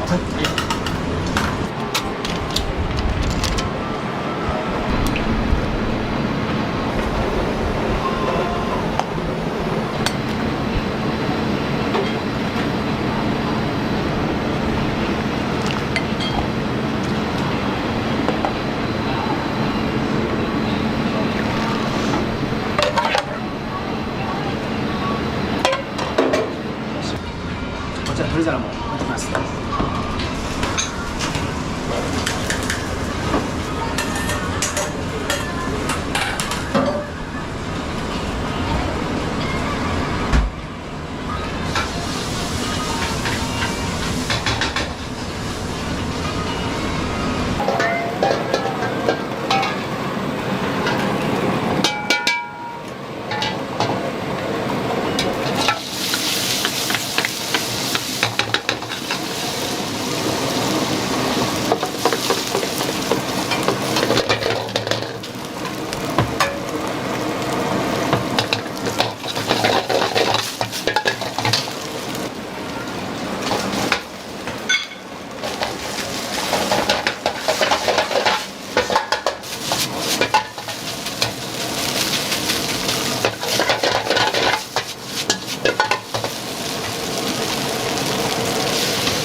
お待たせです。参ります。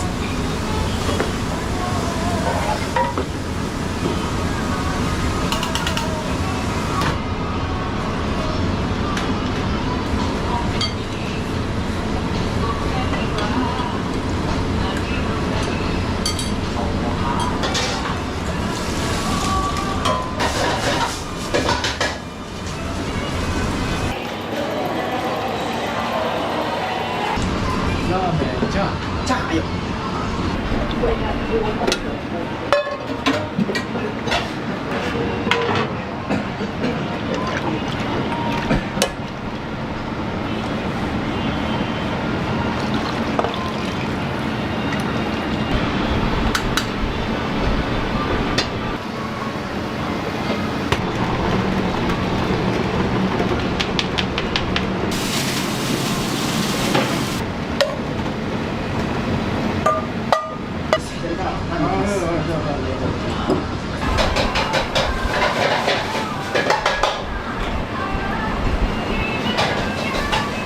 もう毎回これ食べられるんですか？いろいろ。美味しい。美味しいですか？ラーメン状のセットを2つ。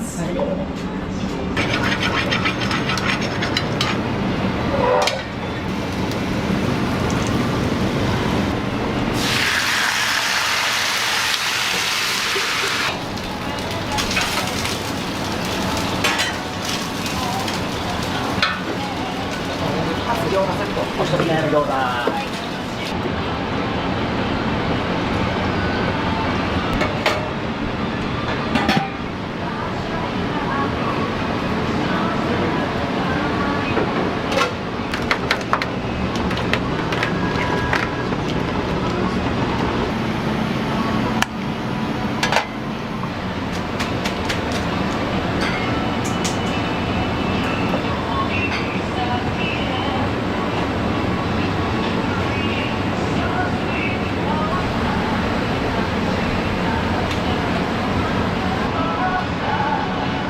前からラーメンを2つ出ます。まずお一つ目。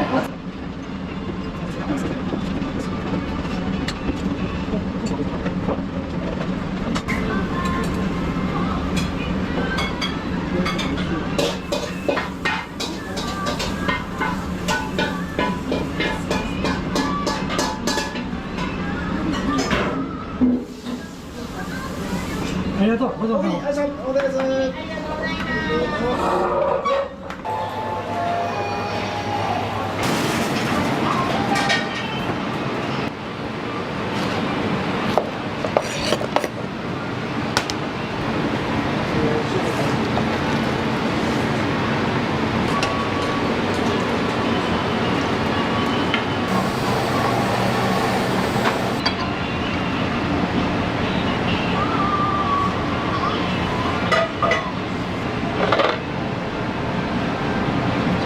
お冷や用意してます。はい。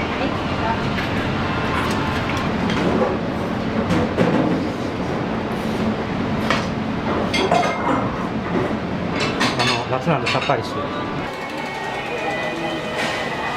マトラーメン1つ、餃子3人前。はい。餃子焼いといて大丈夫です。はい。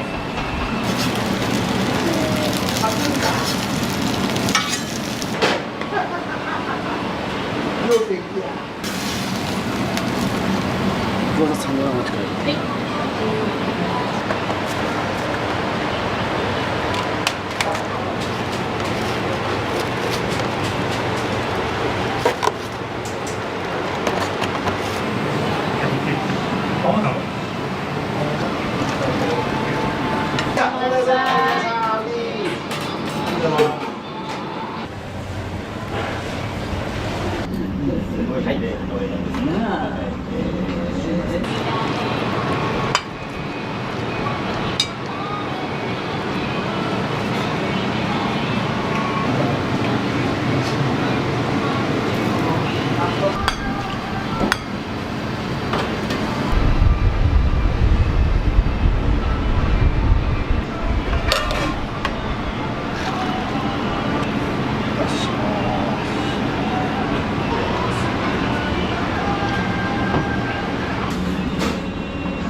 あんまシューマイ頼んだことないんですけど、売りにするだけある。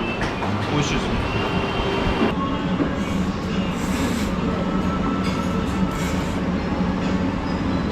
おぎり、ありがとうございます。お願いします。おぎり。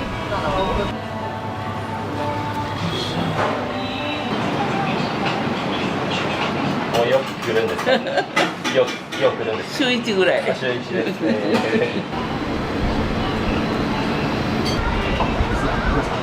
もうラーメンしか食べない。でも年やからね、麺を少なめにしてもらって。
はいよ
地元にすっごい行列のラーメン屋さんがあるなと思って、それでも一回ちょっと行ってみないとと思って、野菜の優しい味がちょっと甘みがあってすごい美味しいです。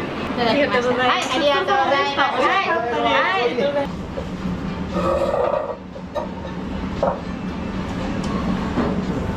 ニラもやしそば。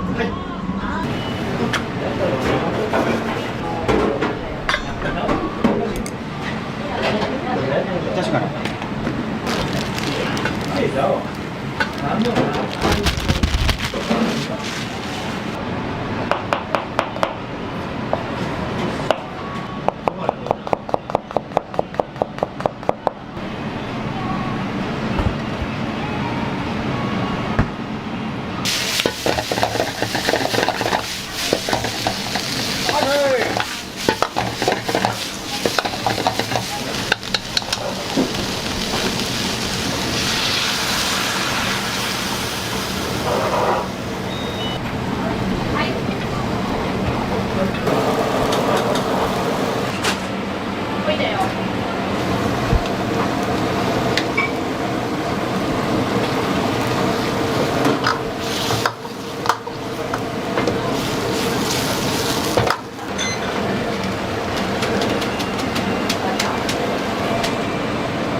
皆様カツ足りんだったら前のラー油を使ってください。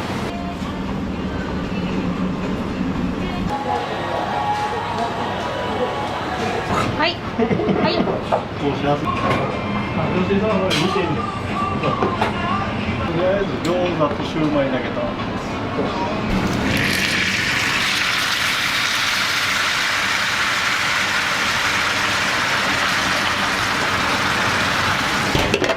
いや、怖いね。いや、霞で食べる本物らしい。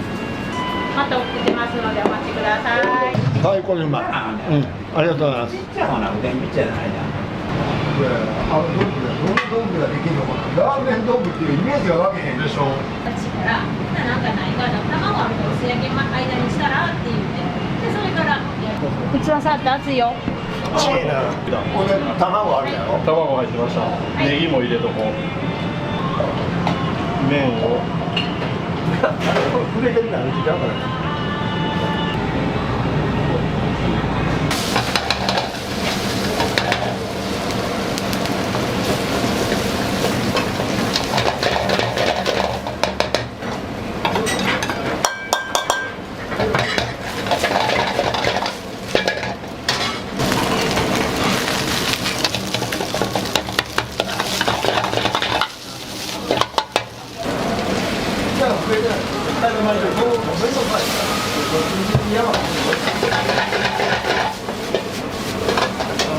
やっぱりよ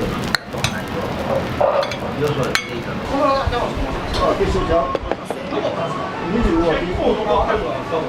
から8点取られるかもわからんけど9点取って。そう、きれいなお母さんがやる。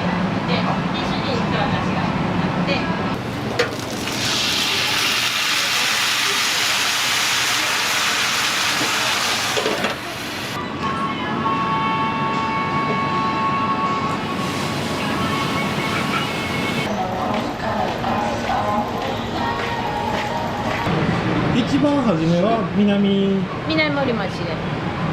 それなんで始めはったんですか？最初はその米屋をやってて、でおじいちゃんがなんかその義理のお父さんが心臓が悪くて、もう米屋やったら無理やって、もう商売買いしよう言って、じゃあ何しよう言って、飲食が一番早いやろう言って、でその当時餃子のみんみんさんが天満の駅の方にあって、そこへお母さんが食べに行って味を覚えて、で自分で餃子を作りはって、で餃子とラーメンだけで最初始めて、で今みたいにこうやってね材料いっぱい揃ってないからあるものでやって、それで近所の人がおばちゃんとこ行こうか、おばちゃんとこ行こうか、最初5席ぐらいしかなかった。でそれから主人が一緒に働くようになって店を大きくして、で私が来ていい感じ。その当時は名前またお店の名前違うかったですか？最初はねお母さん美恵子なんて美しいそのって書いてみそのやったんだけど、お客さんがもうみんなおばちゃんとこ行こう、おばちゃんとこ行こう、でもあんまりもおばちゃんおばちゃん言われるから、ほな屋号おばちゃんとこに変えようか。だから最初の屋号3ヶ月したかしてへんかった。私らが継いだ時にもう屋号変えてもええよって言われたけど、いやもうこんだけ慣れてるんやったらもうそのまま行くって言って、そのうち私の方がそのうちこいつがおばちゃんになるから、今きっちりおばちゃんです。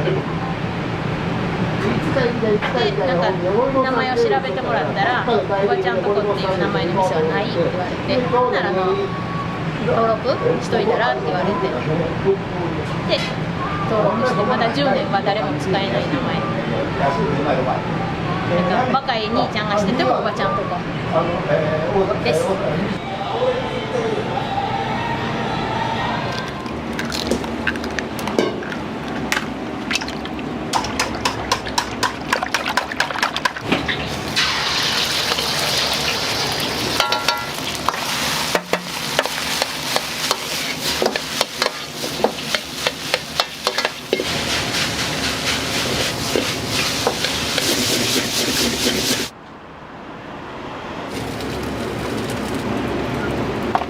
コンビニ行きますか？はい。袋。でもいいよ。はい。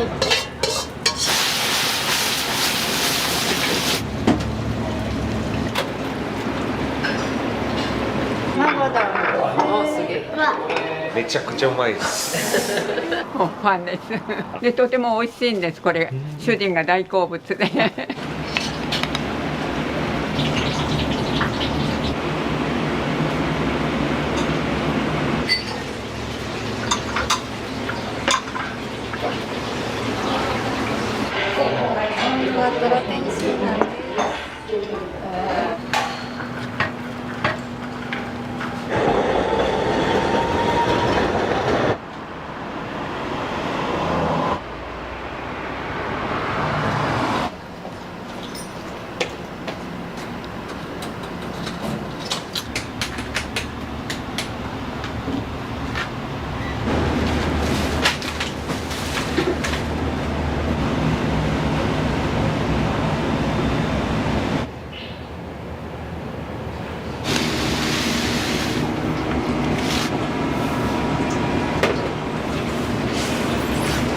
ランチ用のお茶なんですけど、伊勢ウーロン茶っていうちょっと高級なウーロン茶、はい、結構コクがあって美味しい。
ちの親父が農家してて大分で精米してくれたやつを送ってくれてるんですよ。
この辺とかエグいっすよ。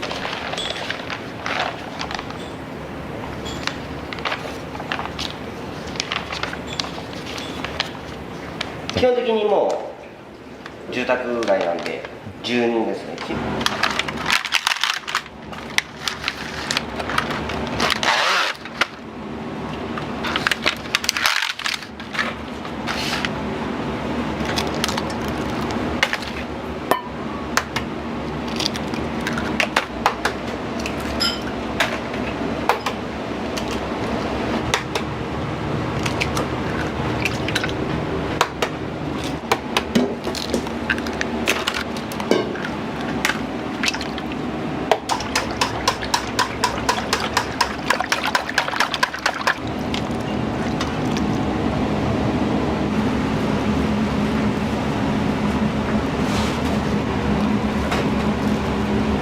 はい、じゃあ3番話そうか。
人ともお手数いただきました。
下げていいよ。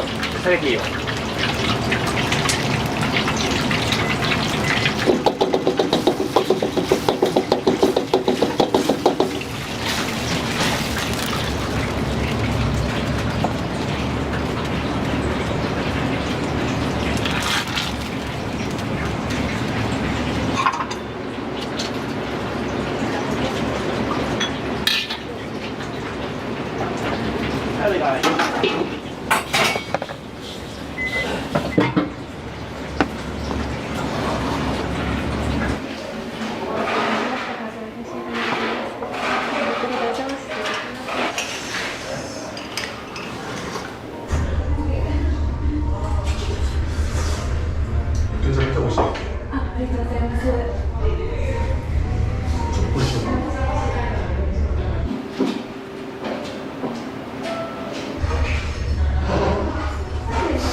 美味しかったです。とても。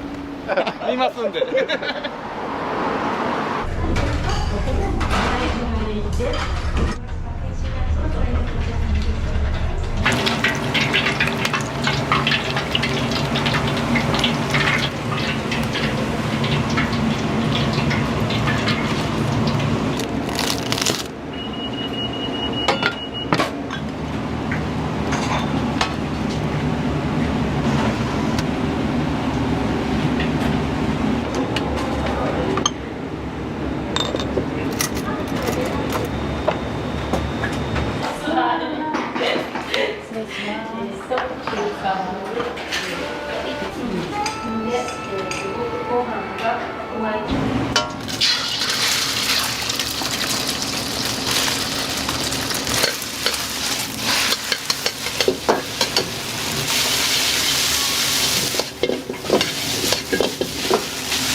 例えば花飾りますね。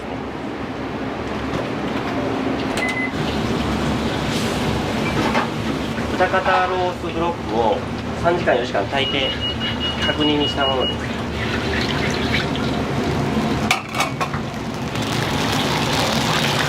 ちゃくちゃ柔らかい。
すみません、お待たせしました。ありがとう。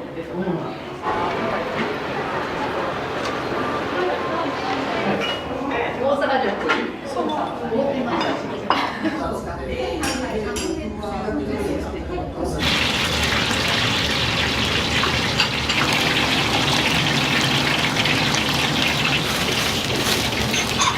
はい、鶴田。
大丈夫よ。あ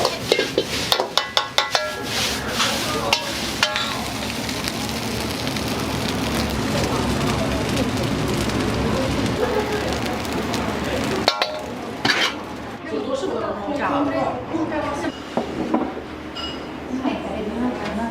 がとうございました。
はい、スーターがある。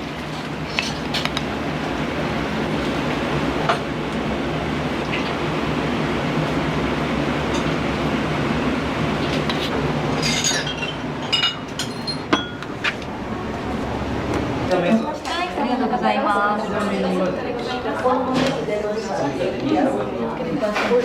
味しかったですか？結構量もたっぷりあるし。初めて煮た感じの揚げてない豚で作られているのは初めて食べました。あ、なるほどと思います。はい、ありがとうございます。ありがとうござい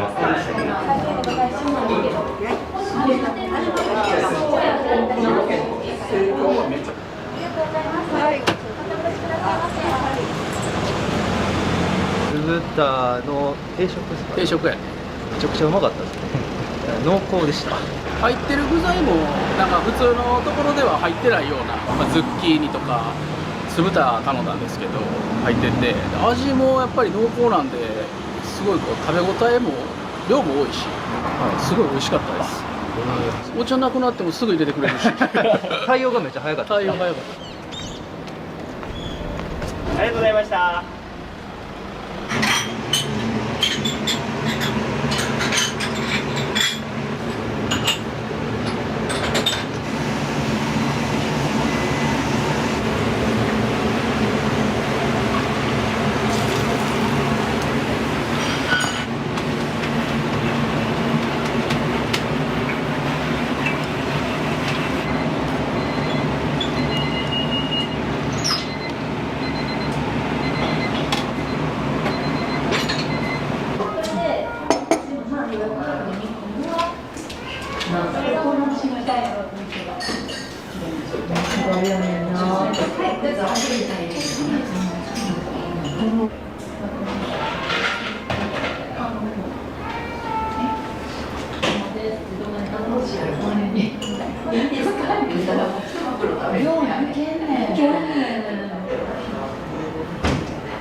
もらい。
前菜5種なんですけど、とエビチに麻婆に酢豚にです。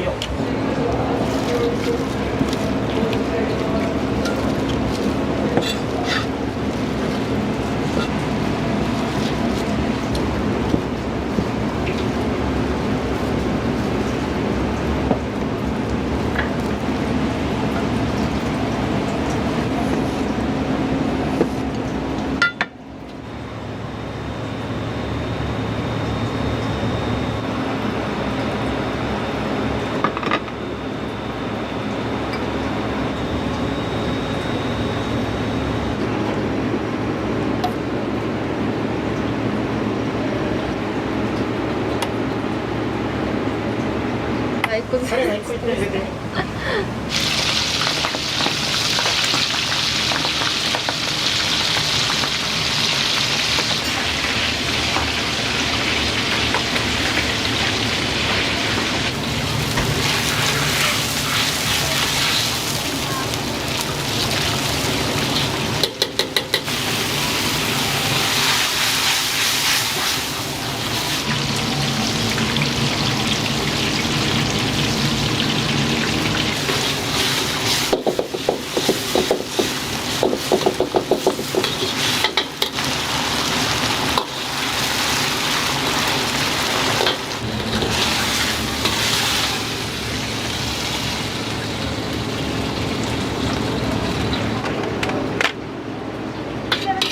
いらっしゃいませ。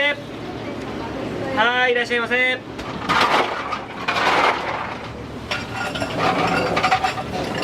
3つぐらいにしてみましょうか。いやいや、もう。これね、ナウがね、別にやつのがバイタス。お前だけで。すごいね。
行きます。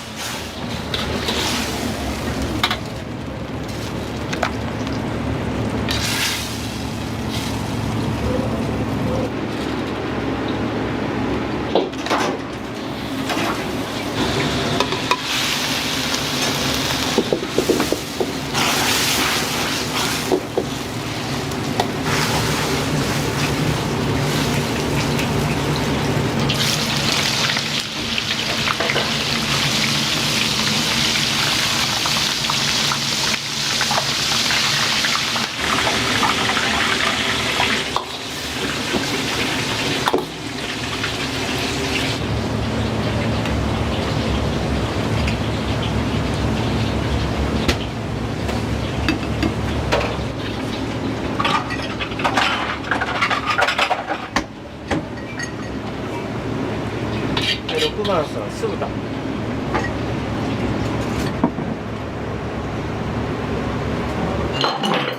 ちょっとこれはうちも食べて食べて。麻婆豆腐、唐揚げよ。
お味どうですか？めちゃくちゃうまいです。よくいらっしゃってるんですか？もう麻婆豆腐食べに普段いろんなところで食べるんですけど、ここのがほんまに美味しくて、山椒がすごい効いてて美味しいですよね。まあ家族はみんな辛いの食べれないんですけどね。でも他のが美味しい。いや、ほんまに全部美味しい。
はいよ。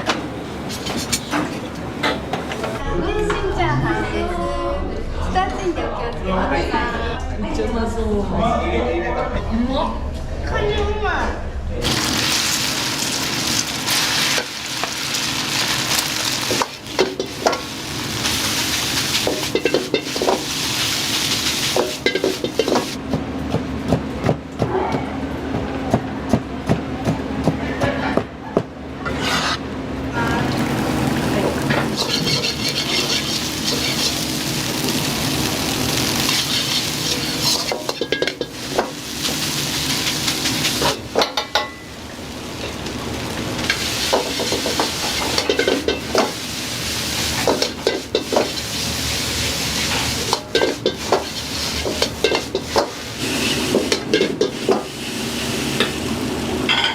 これでいきますか。はい。2袋、1袋。いけます。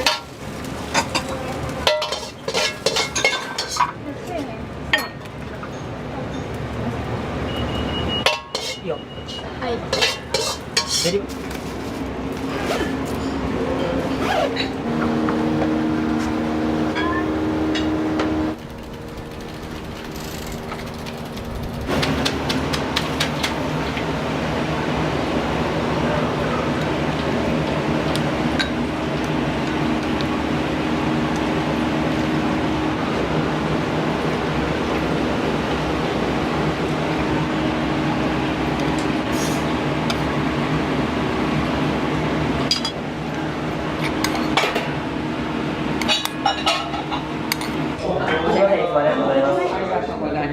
いつも来られるって聞いて、ええ、そうですもうファンですあ、ファンなんですかいつも優しくて最後までお見送りしてくださるのお客さんがいらっしゃるのにでとても美味しいんですこれ主人が大好物でありがとうございました。ありがとうございました。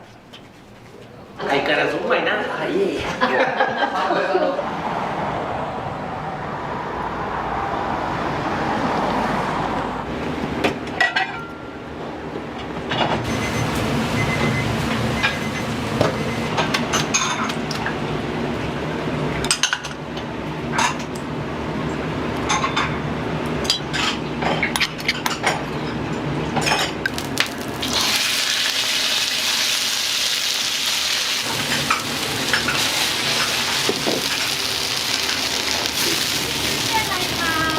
はい、いらっしゃい。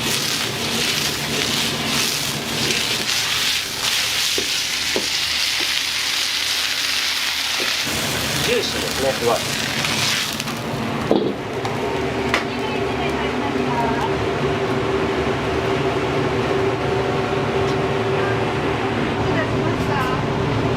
はい、お願いします。お願いします。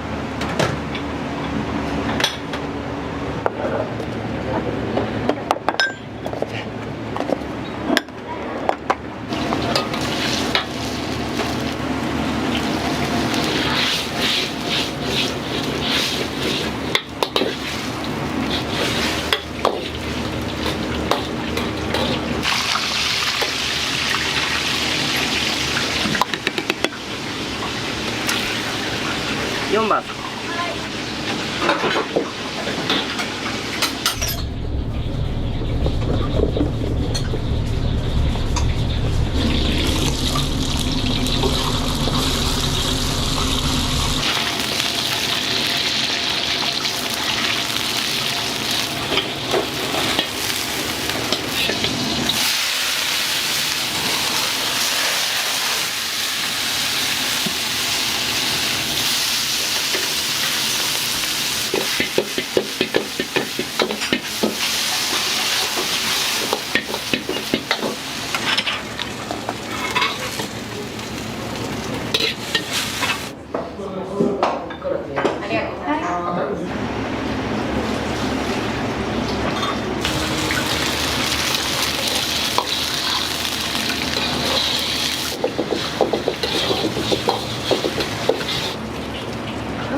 ありました。3トンと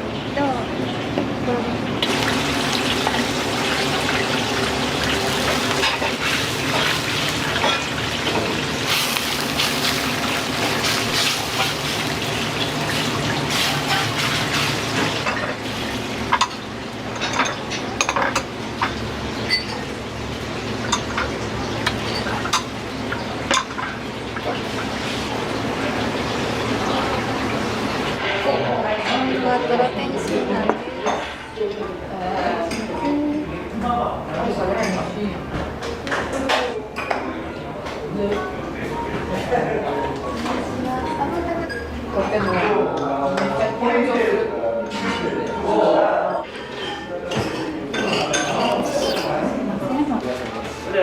どうもごちそうさまでした。すいません、いつもありがとうございます。ありがとうございました。美味しいね。この味を食べたいからここに来るっていうのを決して裏切らないっていうのがねこのふわとろ天津飯は最高ほんまにね。